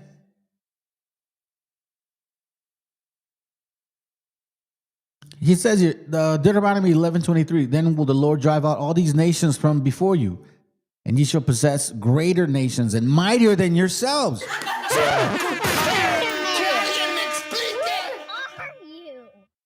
He chose us because we were the least of the nations. Once again, the mythos of the chosen people and God conducting them after long migrations to a promised land, attributed by the Spanish monks on the contrivance of the devil, meaning like the devil was the one that made us mimic their history, supposedly, was common to Jews, Christians, and Mexicans. Long migration. I think it seems clear from page 186 that Mexico, or Mexico, was the Hebrew Meshi. Then it would be the country of the Messiah, meaning anointed.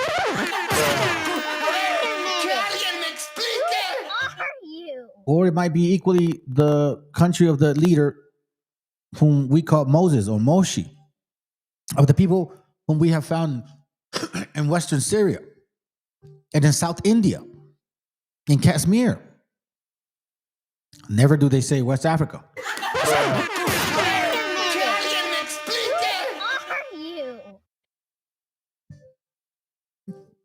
His lordship shows that the word mesitli or meshiko is precisely the same as the Hebrew word mesi or anointed, and that one of these gods sits on the right hand of the other. Page 82. In the next page, he says that the full accomplishment of the prophecy of a savior in the person of Quetzalcoatl,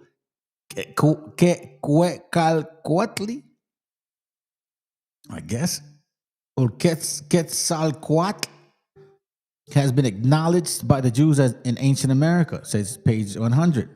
The temptation of Quetzalcoatl, the fast of 40 days ordained by the Mexican ritual, the cup which he was presented to drink, the reed, which was his sign, the morning star, which is his designated, the teapot, or stone, which was laid on his altar, or called teotakpat, or divine stone, which was likewise an object of adoration.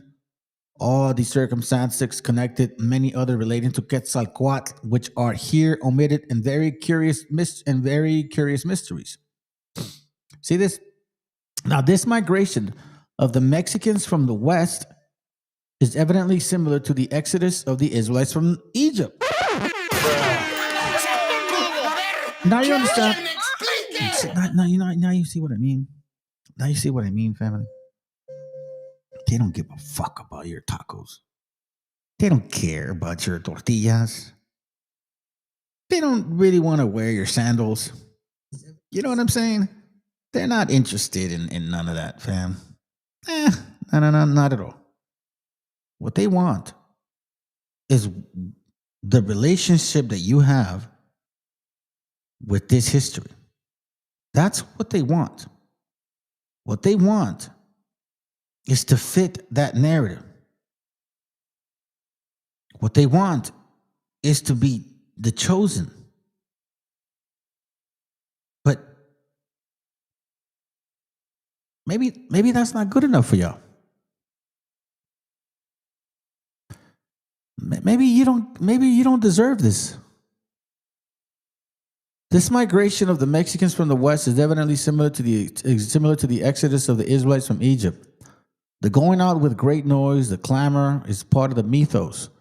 Nimrod has shown that it is to be found among the Greeks in the Bacchic festivals and also among the Romans.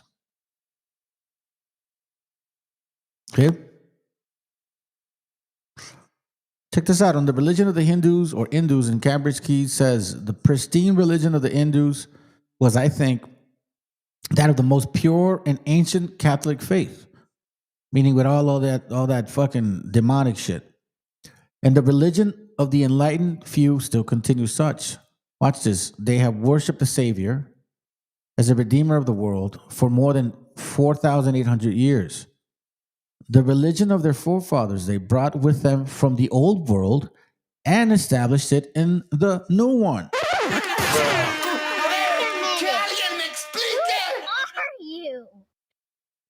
I have a book by Valera. I'll show you this real quick. This guy was trying to debunk our people, saying that we're not those, right? It's from this book. Watch this. It's from this book here, right? And if we go to page 96, you'll see this interesting thing. Page 96, he says this. So Valera is really like against us, right? He doesn't like us. He doesn't like us, right? So it says, he apparently speculated that the people of America originated from the ancient Chaldeans who once lived. Oh, hold on. Let me go back. That's right. I got to read page 95. Watch on the bottom. Valera vehemently rejected the notion that the American Indians were the descendants of the lost tribes of Israel, a common theory in the 16th century. See that? A common theory. In the few sections that remain of Valera's work on this subject, he says, he apparently speculated that the people of the Americas originated from the ancient Chaldeans, who once lived on the plains of Shinar in the Persian Gulf. The chronicler wrote that the religion of the natives of the Greater Florida in the Caribbean islands was derived from the practice of Chaldeans who worshipped only natural features, the animism, as they call it, such as lakes, springs, and stars. And he said, likewise, he claimed that the faith of the first Peruvians was molded of that of the Chaldeans, right? Blas Valera. The Chaldeans were renowned in the biblical history for founding the city of Ur, from whence came Abraham, the father of the Hebrew nation. They were believed to have descended directly from Noah, and they became famous as learned astrologers, priests, and magicians. By linking the ancient Peruvians to the Chaldeans, Valera was placing the people of the New World into the framework of the biblical history. Again, that's why they say from there to there. They believe implicitly in the Redeemer.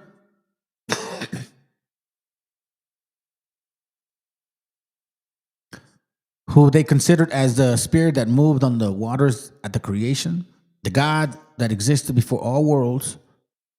We shall find this, the Mexican faith. The God who led the Mexicans in their migration was called Yao, Teotli, God of armies. Yao being said, or Yahoo being said to mean army or victory, the very meaning given to it by the Jews, and Sanskrit scholars tell me also by the Indians. Teo or Teo is said to be Deo or Deo, and Tli is a mere termination, but as I have stated in volume 1, page 222, yada, yada, yada, yada, yada, yada. You guys can check that out, right?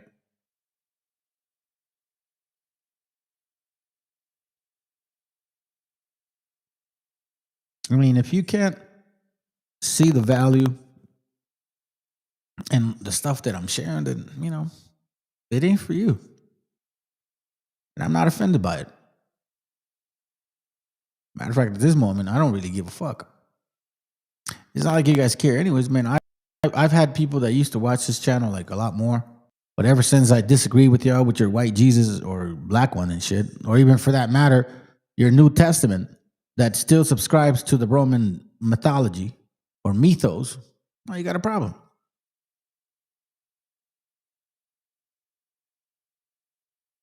You know what I'm saying? For me, at least, I can tell you that I will sleep well. And I don't have a problem with being wrong. But I am not going to sit back and just accept what people tell me. And just be like, yeah, I'll sit here in my faith. I don't really want to shake my spirit anymore. You know what I mean? I just find it so interesting, man. I'm trying to look for something too, by the way. Is it this one? Hold on, let's see. Which makes it to preserve the heredity through probably useless possession. No, that's not the thing that was scanned. They were the time. What I'm again, fam. This is a pretty good book. Download. Take your time reading it. It's a lot of information in here. Hold on, let me see if I can get to a good page. I think I marked one. I must have marked one, dude. There was one that I really liked. I think it's on page.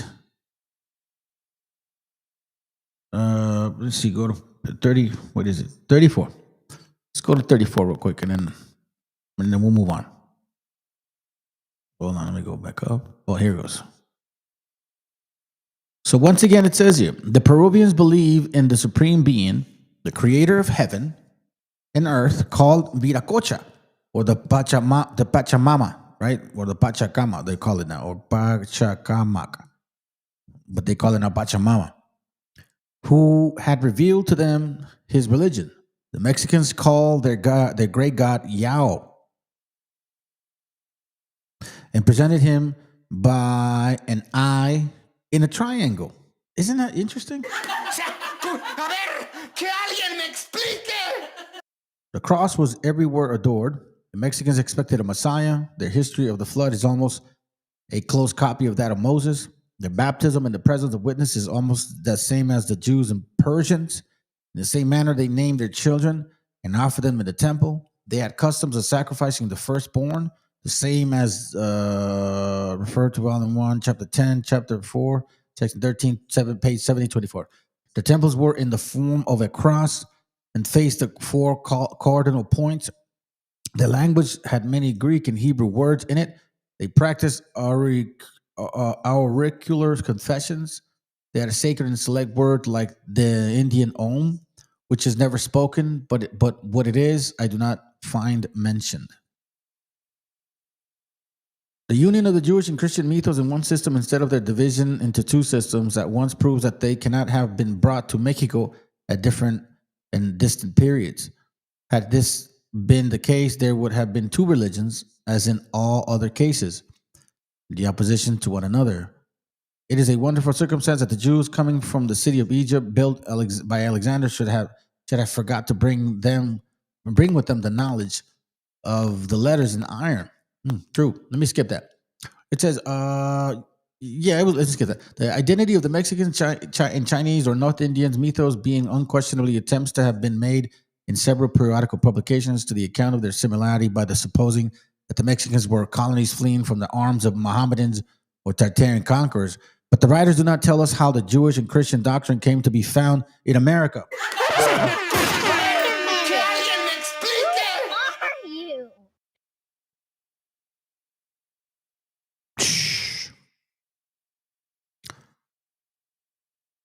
I want to show you this book, man, but there's so much to show you in this book. Let me see if I can show you one more or two and then we're done, because it's late. I just wanted to get this out of the way. Not out the way, I just wanted to show you guys this. This is the 10 tribes of Israel historically identified by Barbara Simmons. Page 184 says this. The curious symbol of one serpent swallowing up another likewise occurs in the 19th page of the same MS.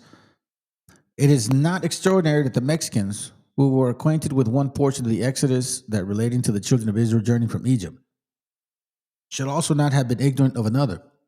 It says, whether the Indians of the islands of Santo Domingo and Cuba, whose language it is said to have been half Hebrew, and who, in many of their customs, nearly resemble the Jews, practice the same rites as those in use among the Indians of the continent. It says, it would be difficult to say, but that they possess traditions in common with them, evidently derived from the Hebrew source. You see?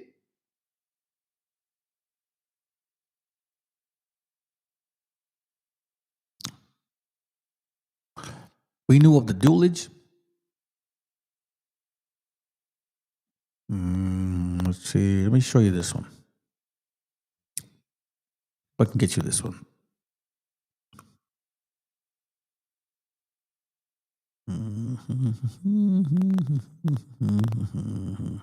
Check this out. This is interesting. This says they are writes Major Long of opinion that the Wakanda had been more profuse of his gift. Wakanda. They even steal the name and try to claim that it's an African thing, bro. Wakanda forever. That shit is here. Wakanda is an actual word of the natives, not Africans. Straight hair, red skin, natives. Not copper color, none of that bullshit. I've debunked that a million times, and you guys can never stand up to the game and say, yeah, I'll debunk that you're debunking that. Okay, sounds good. Show me.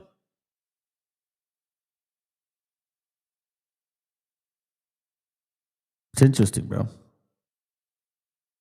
me try to show you this real quick. Interesting. Page, speaking of the devil, it says, those of the other Confederate tribes are tall, finely conformed, perfect figures, their countenance dignified, open, and placid. The eyes are rather small, dark, and full of fire, and nose inclining to aquiline, meaning thin. the brow, the forehead strikes you with the heroism in their air or action exhibited magnanimity and independence. The complexion is reddish or brown.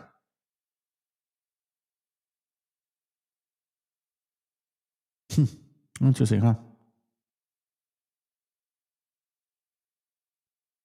You know, they never bring this book out. You want to know why? Because nothing in this book ever says anything good about them. That's why they can't steal it. I mean, they tried to take Wakanda. I mean, look how that worked out. That's why they don't come to this channel, fam. Wobbles get destroyed all day, every day. Try to show you something. I'm going to leave you with this. At least this right here. Hold on, here it goes. That's it. I'm going to leave you with this right here, okay? This is on page 158. It says, we are naturally disposed to inquire what was the Theomotli, the name of the divine book, which contained the history, mythology, calendar, and laws of the Toltecas. Okay? This word is compounded of Theo. We were just reading some examples of what that word is. Divine. Amatli, papyrus. And mostly, papyrus and mostly for in the Mexican language, the Y and the X frequently supply the place of an S.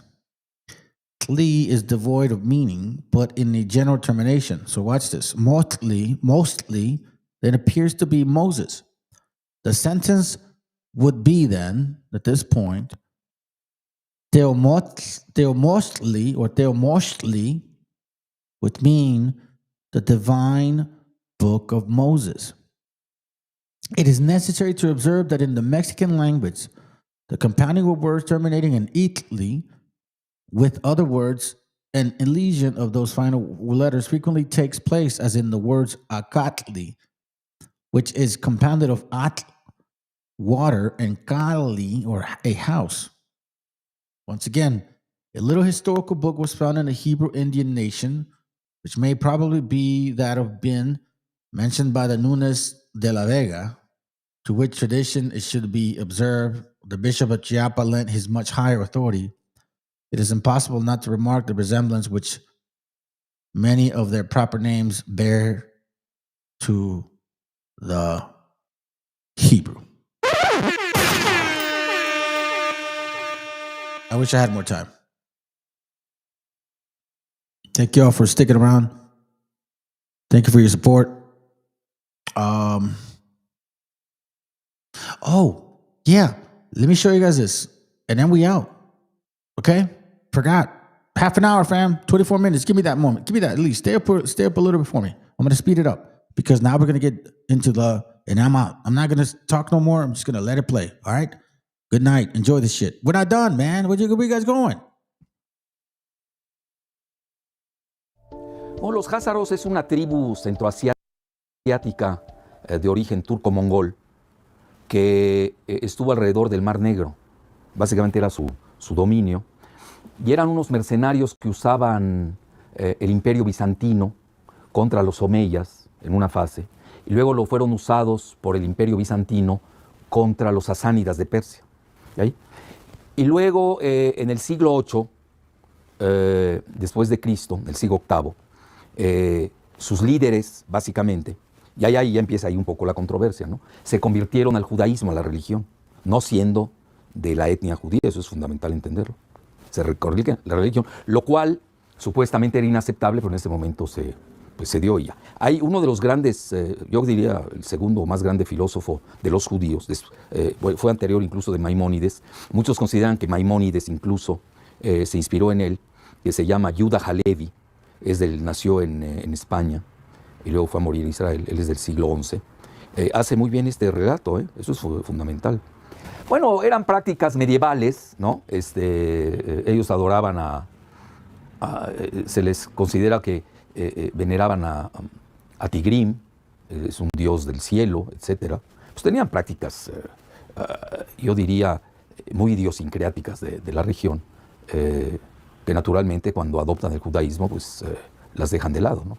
No olvidemos que eso es fascinante. El pueblo turco-mongol, en especial los mongoles, desaparecen como religión y adoptan las tres grandes religiones: el cristianismo, el islam, y el mejor ejemplo son los pueblos túrquicos, Turquía, y el judaísmo. Y allí, por eso, la especificidad de los házaros. Ahora, ¿cómo es que se da a conocer mucho de los házaros? Eso también hay que tenerlo presente. Con el famoso libro de la 13ª tribu de Arthur Koestler, que muchos dicen, literalmente uso la palabra, a él y a su esposa. Y Arthur Koestler era sionista incluso, pero era un sionista lúcido, porque sí se atrevió a decir lo que no pueden ocultar, porque es decir, si sale a la luz el verdadero origen de qué es el judío, en tres acepciones, y ahí viene la gran confusión.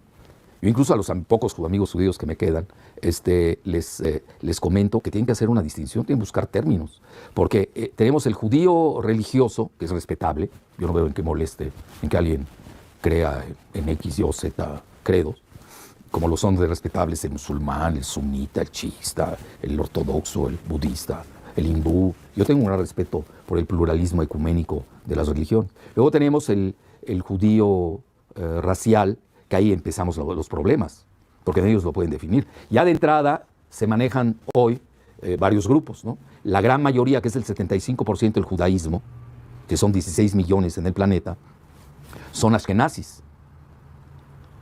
Y la mayoría no vive en Israel, curiosamente. La mayoría vive en Estados Unidos, ¿no? ¿Qué relación hay entre los judíos ashkenazis y la ascendencia házara? Bueno, ahí es donde se maneja que de ahí provienen.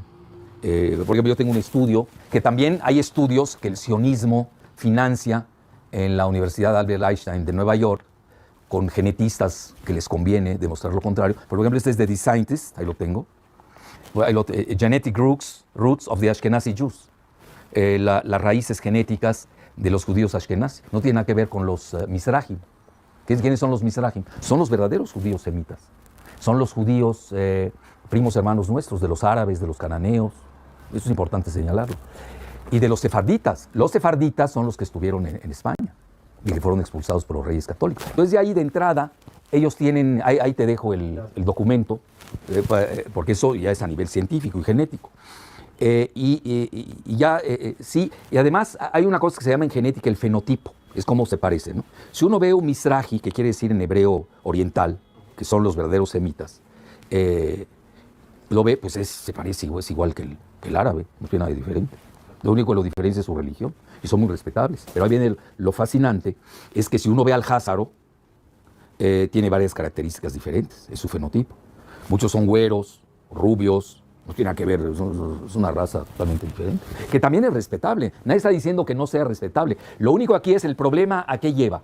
A la famosa ley del retorno. Esa es la clave. Es decir, ¿cómo puedes tú retornar a un lugar que le llamas Israel o Palestina si nunca estuviste ahí? Ni tus antecesores. Esa es la clave del problema cuando nosotros estamos hablando de házaros. Y obviamente hay que diferenciar que son los europeos que se proliferan alrededor del Mar Negro, luego emigran al Rin, toda la región alemana, y ahí es donde ellos se abrevan del nacionalismo romántico y de los mitos alemanes. Nunca hay que perder de vista eso, el contexto, ¿no?, ambiental. Y ahí es donde nace la definición de ellos del antisemitismo, nada más que es un antisemitismo curioso, sin semitas. Es decir, ¿cómo puede haber un antisemita si no hay un semita? El problema del antisemitismo que practican los házaros es de que ellos no son semitas. Entonces ya estamos aquí en problema. Entonces, ¿cómo pueden acusar? Por ejemplo, en mi caso, yo soy 4 veces semita. ¿Cómo a mí un házaro me puede acusar de antisemita cuando él no es semita? Y yo soy 4 veces semita. Yo soy semita por raza. Soy de origen fenicio, cananeo, árabe. Igual, 2000 y pico de años, libanés, en la modernidad libanesa. Luego, culturalmente, gastronómicamente, lingüísticamente, y ya me tengo que aumentar una más, y la religión, soy católico maronita. Entonces, ¿cómo? Y los maronitas provenimos precisamente, tenemos una liturgia semítica que se llama el arameo, que era el lenguaje que hablaba Cristo. Entonces, mira, ellos están en una confusión. Por eso hay tanto grupo, pero ya te dije el fenotipo, pero hay una característica más. Al nacer, todos tenemos en el coxis la huella mongólica.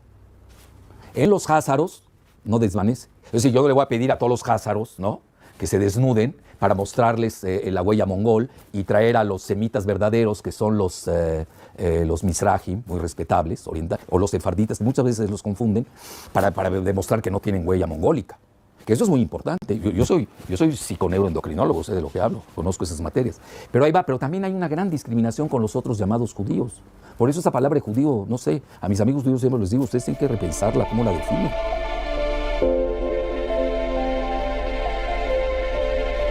El papá de Netanyahu, él proviene, igual que Jabotinsky, que es el ideólogo del sionismo, todo este grupo de Likud provienen de los házaros, que da la casualidad que de los 13 bancos más importantes de Nueva York, pues 10 estén en manos de los sionistas, ¿no? Cuya mayoría son házaros. Probablemente ahí se maneja eso, ¿no? De ahí viene esa teoría, no sé, pero había que demostrar. Luego tú lo ves en la Federal Reserve. La Reserva Federal de Estados Unidos, desde Alan Greenspan, él es házaro. Luego lo suplió Ben Shalom Bernanke, y luego está Janet Yellen. Pero ahí te va, en la Reserva Federal no solamente está Janet Yellen, sino que traen al segundo, que se llama Stanley Fischer, lo traen de la Banca de Israel. Es decir, llama la atención todo eso, ¿no? Todo el modelo monetarista de los Chicago Boys, de Milton Friedman. Estás hablando de otro házaro, ¿no? ¿Cuál es la relación entre los Rothschild y los házaros? Son házaros los Rothschild. Precisamente ellos vienen de esa parte del Rin, de la región de Frankfurt. Incluso ellos se llaman y traen, hasta el apellido, se llama el escudo rojo. Es decir, tiene un elemento atávico de la lucha guerrera mercenaria que tenían los házaros antes de convertirse al judaísmo. Pero en realidad, yo diría más que el plan, la estratagema de manejar las finanzas del mundo occidental vienen de los hermanos Rothschild alrededor de Frankfurt. Y ahí es donde nace la teoría de que mandan a varios de ellos a varios centros financieros de Europa para apoderarse del dinero, es decir, de la banca. ¿Hasta qué punto los Rothschild siguen manejando hoy el sistema financiero mundial? Mira, llama mucho la atención. Obviamente la gente que depende de los Rothschild, sus propagandistas, ¿no? Y publicistas, además ellos controlan los multimedia a nivel mundial, te van a decir que son teorías conspiratorias, ¿no? Porque eso les conviene a ellos. Pero mira, la realidad, y yo te voy a dar algunos datos duros que te maneja, y tú me dirás qué tanto los Rothschild controlan el mundo. Mira, hay un libro que hizo un chino que se llama The Currency Wars, la guerra de divisas, mucho anterior al que hizo James Rickards sobre la guerra de divisas. James Rickards es un gran financiero, incluso le da clases al Pentágono, y manejan todas las teorías de guerra del Pentágono para ser usadas en términos geofinancieros. Hay guerras geofinancieras, eso es fundamental entenderlo. Bueno, este autor chino lo escribió ese libro hace como 10 años y maneja que los Rothschild en ese momento, hoy ha de ser mucho más, manejaban alrededor de 6 millones de dólares. Estás hablando al nivel de un país. En ese momento, hoy ha de ser mucho más, pero ahí te va, hoy lo que detectamos. Macron, el candidato en Francia, trabajó en la banca Rothschild. Wilbur Ross, secretario de Comercio de Trump, trabajó años en la banca de inversiones de los Rothschild en Nueva York. Lo estamos viendo. Luego, ¿quiénes se llevan el petróleo de México? Los Rothschild. ¿A través de quién? Scotiabank. ¿Cómo de Scotiabank? Pues son los que financian a Peña y a Videgaray. De ahí viene el dinero, que tuvieron que borrar el origen de la cuenta de esos cheques, lo tuvieron que borrar del Banco Central de México, del Banco de México. Esas cosas no se saben mucho, te estoy dando casi la exclusiva. Ricardo Monreal lo manejó un poco, pero no sé, en la campaña de Andrés Manuel, cuando impugnaron que venía un financiamiento de Scotiabank, que es de los Rothschild, y tú sabes que a partir de ahí, pues se llevan el petróleo de México. Tan es así que Videgaray y Trump acuden a las oficinas del Financial Bank de Londres, Financial Times, periódico, no al revés, no va el reportero del Financial, como ustedes que vienen a mi casa, no. Ellos acuden a las oficinas del Financial Times a entregar abiertamente el petróleo de México. Entonces, ahora, y ahí empezamos los organigramas y los orígenes, ¿no? La genealogía del poder, como diría Foucault. De quién es el Financial Times y The Economist, que son los portavoces del modelo neoliberal global. ¿Quiénes lo controlan? Es lo que hay que ver. ¿Quiénes están detrás? Pues nada menos que BlackRock, el mayor banco de inversiones del mundo. ¿Y quién es BlackRock? Son los Rothschild. No puedo dejar de preguntarle por las tapas que hacen en los anuarios de The Economist. Hay mucha gente que lo ve como una especie de futurología. Sí. ¿Cómo tienen tanta información? ¿Qué opinión le merece esas tapas que hacen en los anuarios, donde de alguna manera después muchas de las imágenes que ahí están después suceden en el transcurso de ese año. Bueno, son lineamientos del año. No olvidemos que están muy vinculados al MI6. Los Rothschild son quienes fundan el Estado de Israel. Acaba de salir ya abiertamente hasta los escritos, ¿no? Como ellos están detrás de la fundación del sionismo y de Israel, etcétera. Porque desde una potencia colonial llamada Gran Bretaña en el siglo XIX. Y de ahí, pues obviamente, borran a Palestina. Pero no la borran, sino que rehacen, reconstruyen toda una historia. Estamos hablando de una reingeniería de la historia. Por ejemplo, un historiador como Shlomo Sand, historiador de la Universidad de Tel Aviv, no es cualquier persona, de la Universidad de Shlomo Sand, hace un libro de hace 8 años que se llama The Invention of the Jewish People, el invento del pueblo judío. Y fue bestseller en Israel. Tú este libro en Israel lo puedes leer. Tú lo muestras en México y te acusan de antisemita. Porque la comunidad aquí está en manos del grupo de George Soros y de los Rothschild. Específicamente tienes a Enrique Krause Kleinborg, que es házaro, a Jorge Castañeda Gutmann, que es házaro, la madre rusa, házara, y luego tienes a Alejandro Frank Weflich, que maneja la cuestión nuclear de la UNAM. Es decir, ellos están muy bien instalados en el poder.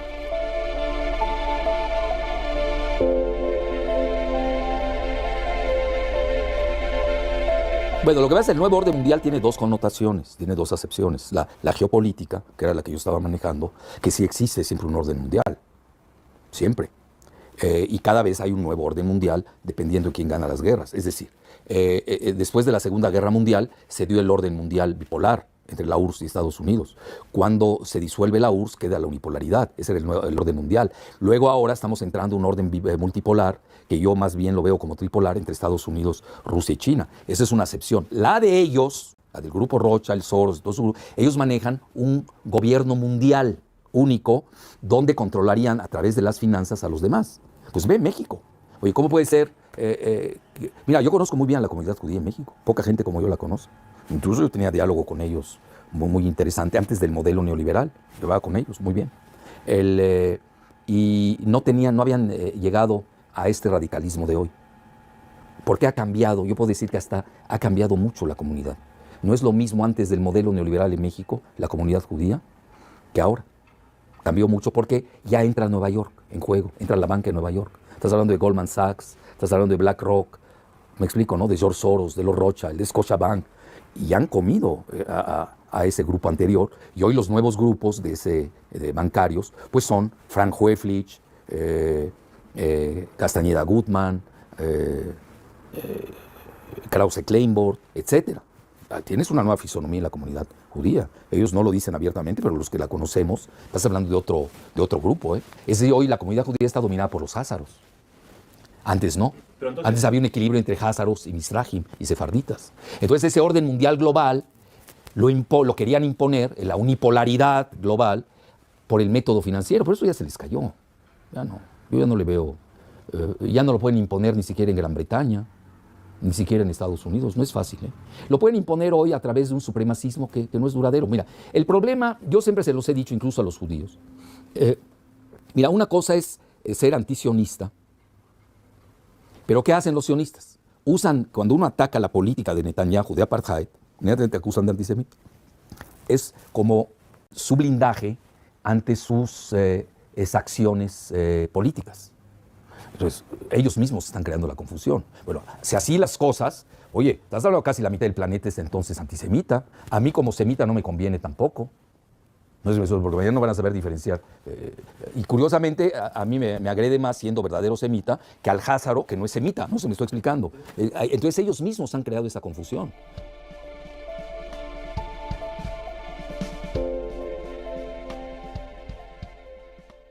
Esto hay que verlo en forma dinámica. Porque esa confusión, si tú lees, por ejemplo, lo que publica la Anti-Defamation League, ¿no? Todas sus estadísticas. Pues, por ejemplo, a mí, Jalif es antisemita porque atacó a Netanyahu. No, yo ataqué a Netanyahu, no estoy atacando ni al judío desde el punto de vista racial, ni al judío desde el punto de vista religioso, ni culinario. Estoy atacando por sus genocidios, infanticidios en Gaza, en Cisjordania, la expulsión de los árabes, su arabofobia, iranofobia, etcétera, etcétera. Estamos hablando de otra cosa. ¿Me entiendes? Pero ya llega un momento que quizás me convenga, porque voy a tener 50% de partidarios nada más porque me digan antisemita en el mundo. No se me estoy explicando. Y si ya me dieron, porque yo calife como tal, pues tendré el 1% de aceptación, ponle, ¿no? Pero el momento que me das el beso del diablo y tienes a tanta gente en tu contra, de acuerdo a las estadísticas de la Anti-Defamation League, del antisemitismo, que es muy laxo, que es una definición unilateral, reduccionista, muy sectaria, no es universal. Nosotros tenemos que ir a la universalidad. Y yo acepto las peculiaridades y particularismos dentro de la universalidad. Claro, nadie puede estar de acuerdo que mañana hay un genocidio de házaros. Yo no, fíjate, yo no lo aceptaría, porque universalmente no es aceptable. Pero no puedes tú hoy estar usando términos que no son universales y hacer de ello toda una herramienta hollywoodense con coreografía multimediática, porque dominas la mayor parte de los medios mundiales, sobre todo en Occidente, para denostar a los que a ti te han criticado por tus políticas racistas de apartheid en Israel.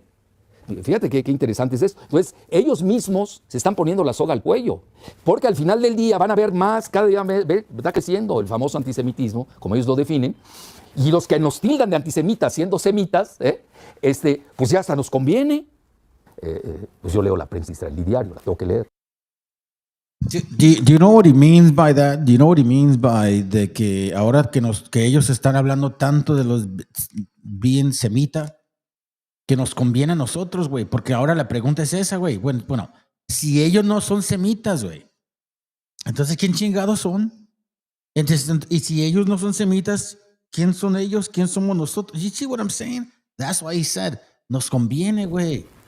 Porque ahora la plática es de, pues, ¿quiénes son semitas? Porque al final del día van a ver más, cada día está creciendo el famoso antisemitismo, como ellos lo definen, y los que nos tildan de antisemitas siendo semitas, pues ya hasta nos conviene. Pues yo leo la prensa israelí diario, la tengo que leer, igual que leo la prensa árabe, ¿no? Ahorita hay una nueva clasificación que te dicen el judío que critica al sionismo es self-hating Jew, le llaman. Es un judío que se odia a sí mismo. Bueno, llegas a cada definición. Ahorita, por ejemplo, hoy la nueva moda hoy en el Haaretz. ¿Cuál es la nueva moda? El dilema de la extrema derecha israelí, de la extrema de Israel, con la extrema derecha en Europa. Que por un lado es pro-israelí y al mismo tiempo es antisemita. Bueno, ahí luego me la platicas. No, ni ellos se entienden, por favor. Ya llega al final del día, ellos mismos no se entienden. Entonces, por eso, mira, tenemos que partir, obviamente, la aceptación de los judíos. Yo he estudiado con judíos en las escuelas de Beirut, he convivido con ellos. En Estambul hay una comunidad judía de 20,000, con sus sinagogas y todo, conviven. En Teherán, tú los conoces, ahí tienen sus sinagogas, conviven con los persas, musulmanes, chiitas, etc. Bueno, eso es muy respetable, eso a nadie le quita. El problema aquí es el sionismo político, pero a mí ya no me preocupa el sionismo político, si soy sincero. A mí Netanyahu se me hace muy menor. Hoy estás hablando de un proyecto de los Rothschild, de George Soros, que ya entras al sionismo financiero, que es denominación global. Por fortuna, ese modelo de la globalización financierista se está viniendo abajo.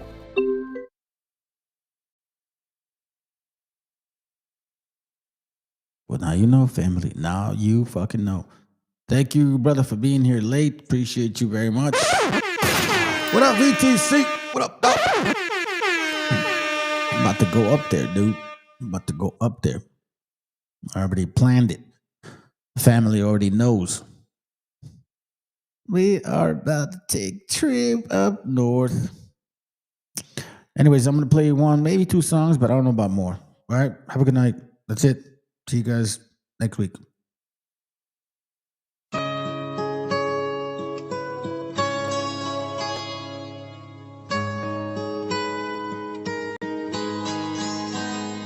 Soy de Perú, bandido, contento porque en esta parte del mundo he nacido, más que orgulloso de crecer en donde yo he crecido. Me siento bendecido y aquí me quiero morir, y la verdad porque así será. Agradecido con la vida y con Dios que me puso aquí, y con todo aquello que influyó para que fuera MC, porque así yo puedo decirte gracias por mi color, idioma y también por mi idiosincrasia. Yo soy uno más que aprecia la tierra en la que nació, aunque el género en el que me expreso por aquí no se inventó, pero que chucha, esto es pa' aquel que escucha y se mantiene en lucha con el puño arriba y la capucha. Tierra de donde gran parte siempre se quita, pero regresa pues como un niño a su madre necesita. Gobierna una política maldita donde si se enferma el que no tiene no le regalan ni las curitas. Por eso, pero no es sinónimo del progreso y no esas mierdas sentadas en el Congreso cielo en donde muchos trabajamos desde niños hasta abuelos. Lo que siempre sé en esta mi tierra crece, a pesar que unas veces no paguen al que cosecha lo que merece. No solo aquí, también en toda América Latina, víctima de aquella supuesta raza más fina. Pero no olviden que en Perú no existen razas, somos una especie de seres humanos que se porten en masa, que cuando se revela atacarán enjambre. Un peruano se puede morir de todo, pero nunca de hambre. Yo represento a los desiertos y a la montaña, aquella selva que si miras de arriba te engaña y te hace pensar que el paraíso está en el suelo, donde se refleja el cielo temprano en la mañana. Yo soy peruano, así que mejor infórmese antes de juzgar a mi apariencia y mi piel morena. Aquellos seres humanos que sobresalen, soportando todo a pesar de que muchos les envenenan. Paisajes de mil colores, comidas de mil sabores, playas con arenas blanquitas, no quiero nada. Tierra de grandes señores, culturas y soñadores, gente amable que te hace pensar, yo me quedo acá. Sufrimos y nos levantamos como otros pueblos hermanos, víctimas de terroristas y tiranos que se llevaron mucho y a muchos para el carajo. Pero el peruano sabe cómo se sale de abajo, por eso más de lo que sé y de lo que escucho, en todas partes siempre respetan a los peruchos. Y es un hecho que a la mayoría nada le complace, razón por la cual quiere ser el mejor en lo que hace. Es que así se nace cuando eres peruano, aquí tienes de todo, pero también nada se regala, hermano.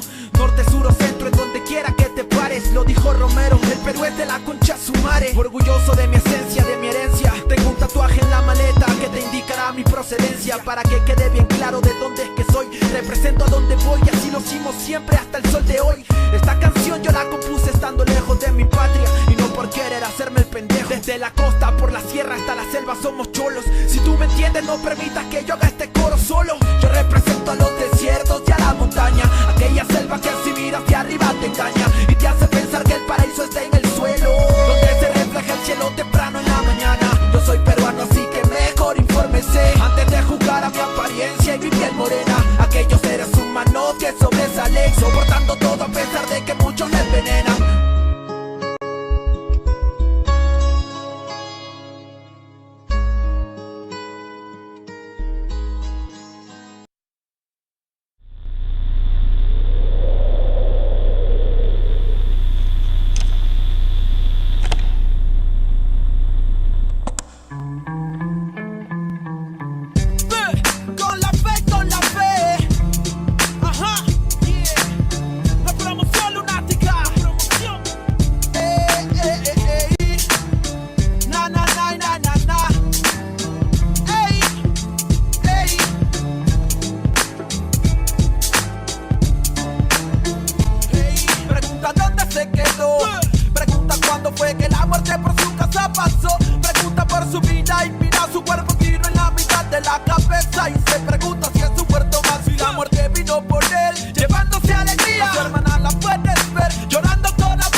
practicarás en cementerios. Como mi amigo Mario que jugaba a ser sicario. Hasta mató a su hermano y lo tomó como algo serio. Se cuentan horas y así también las estadísticas. Para la policía un expediente más en balística. La lista aumenta y también el desenfreno. Como aquel niño que golpeado en el hogar se siente ajeno. Le pone freno y toma la decisión, sacando la pistola de su padre en el cajón. Su lápida ahora pinta: hijo mío, te queremos. Si la muerte nos permite, algún día nos veremos. Pase lo que pase hoy, siempre con la mente tu recuerdo en mi corazón te llevaré. Para donde quiera que yo voy, pienso diferente, es que el amor de ahora está presente. Pase lo que pase hoy, siempre con la mente tu recuerdo en mi corazón te llevaré. Para donde quiera que yo voy, pienso diferente, es que el amor de ahora está presente. ¿Dónde van? ¿Dónde? Dime dónde van las almas que se pierden en el camino de la vida. ¿Dónde van? Dime dónde van.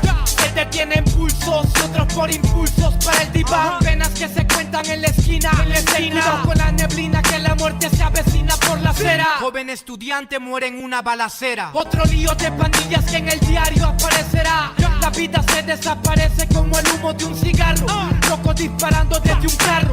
Otra vida que se pierde bajo el cielo gris. No se puede ser feliz cuando gente muere en un desliz. Como Marco que soñaba con ser narco, viajar en barco y olvidarse de las penas en su cuarto. Pero cada vez que parcha ya se siente harto. Y su corazón marchito marcha para el infarto. Almas en oferta como Berta. Que se acuesta en una cama pero en otra se despierta. Son 14 años y ya perdió la niñez. Que desaparece un viernes y no regresa en 2 o 3. Coleccionando amores sin importancia a los rumores. Malos menores sin temores y sin valores.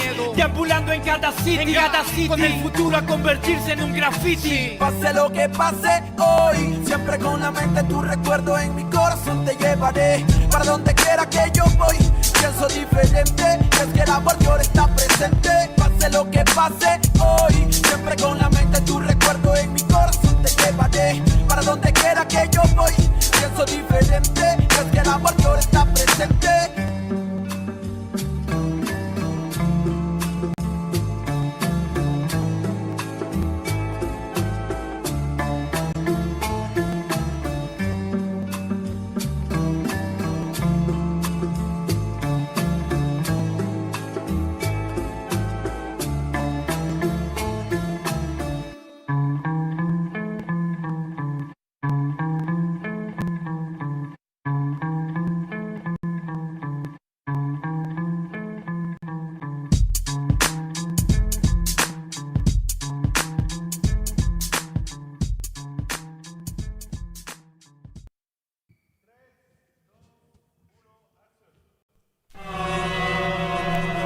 Yo,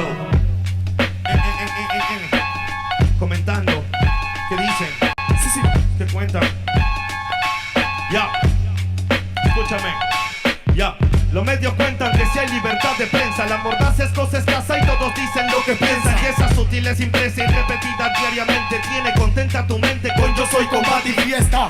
Presta el control, Tarantino no es tan gore como los crímenes de amor que a toda hora se nos muestran. Pues tal vez la estrategia impuesta, pánico en el público y manejarás el cuestapal. Político en vez de patrullas en vez de camilla para un hospital. Como si esa mierda de tombo no diera seguridad. No será casualidad que el otro dueño del canal sea el otro sobrino pero bueno de un primo hermano pariente papá. Que esa nostalgia no es noticia, su codicia se evidencia. Propicia violencia y plástico, panémicas, belleza. Fútbol, patriotismo, falso, culos, vasos de cerveza. Pele cáncer pa' tu mesa y el domingo en misa. Sobre su cabeza pesa el atraso mental del pueblo. Oposición vendió trasero, dictador, grupo Romero. Pero se confundieron acá, la palabra es cruda. Autoeducación, camino, se afloja la lucha a través de cultura. Es como genera de uno, tal vez otro loco se suma. Ya saben, cortina de humo que explota la mina que mata la cuna. Primo, vengo que trata la fruna, no una pura canción de aventura. Así no censura, emite basura, no le conviene que sepa verdura. Hay extorsiones, violaciones, robo, llanto y más. Con tanto muerto el morbo están alimentando, ves no hay paz. Solo un odio contenido en milis para que vivan en la panty que algún día cambiará.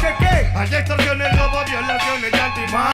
Con tanto muerto el morbo están alimentando, ves no hay paz. Solo un odio contenido en milis para que vivan en la panty si algún día cambiará. Sensacionalismo, amigo eterno de la prensa, el mismo que forjó al humano sumiso, callado y muestra. En el noticiero, en el artículo del diario, la vida de una bebé que poco invierte. Al vecindario sirven como fieles feligreses a oscuro intereses, mienten todo el día, crían, crean, solo diciendo estupideces. La historia afirma, indica que siempre negaron información alternativa que todo pueblo merece. A cada instante pareciera su labor asesinar una memoria colectiva que hace una nación, con una prensa cómplice que juega con humor, desconociendo ese dolor que nos dejó ese dictador. Cortina de humo es su mejor función, para apartarte de la fuente harán de todo, pues miró hoy como venderte el culo de Sharon Stone, cagándose en tu derecho a la objetiva información. El narco, el almirante, el presidente, el congresista, algún ministro, algún delegado, de seguro es el patrón de ese periódico morboso y amarillo que al leerlo 2 minutos te vuelve en un show.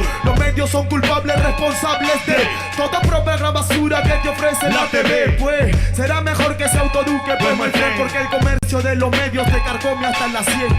Hay violaciones, extorsiones, robo, llanto y más. Con tanto morbo, el morbo están alimentando. Ves, no hay paz, solo un odio contenido en bilis para que vivan en la pantalla si algún día cambiará. Hay extorsiones, violaciones, robo, llanto y más. Con tanto morbo, el morbo están alimentando. Ves, no hay paz, solo un odio contenido en bilis para que vivan en la pantalla si algún día cambiará.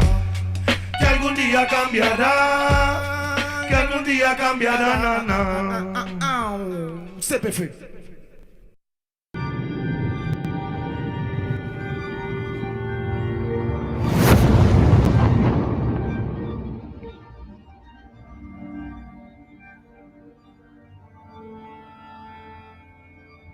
Ical, hijo, abre los ojos.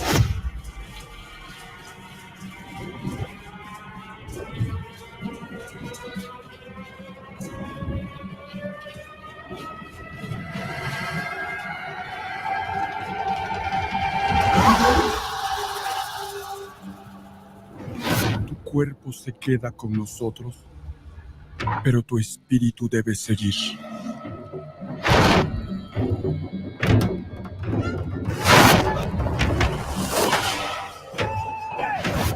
Busca la luz. Aléjate de las sombras. Deja que nuestro dolor sea tu fuerza. Desde aquí iluminamos tu camino.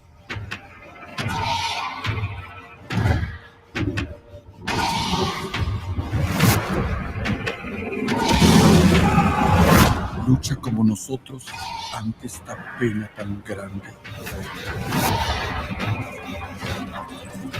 Yo soy tú. Tú eres yo.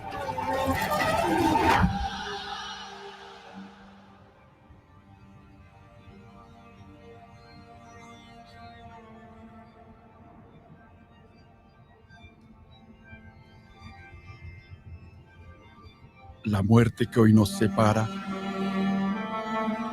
mañana volverá a unirnos. Eres libre, hijo.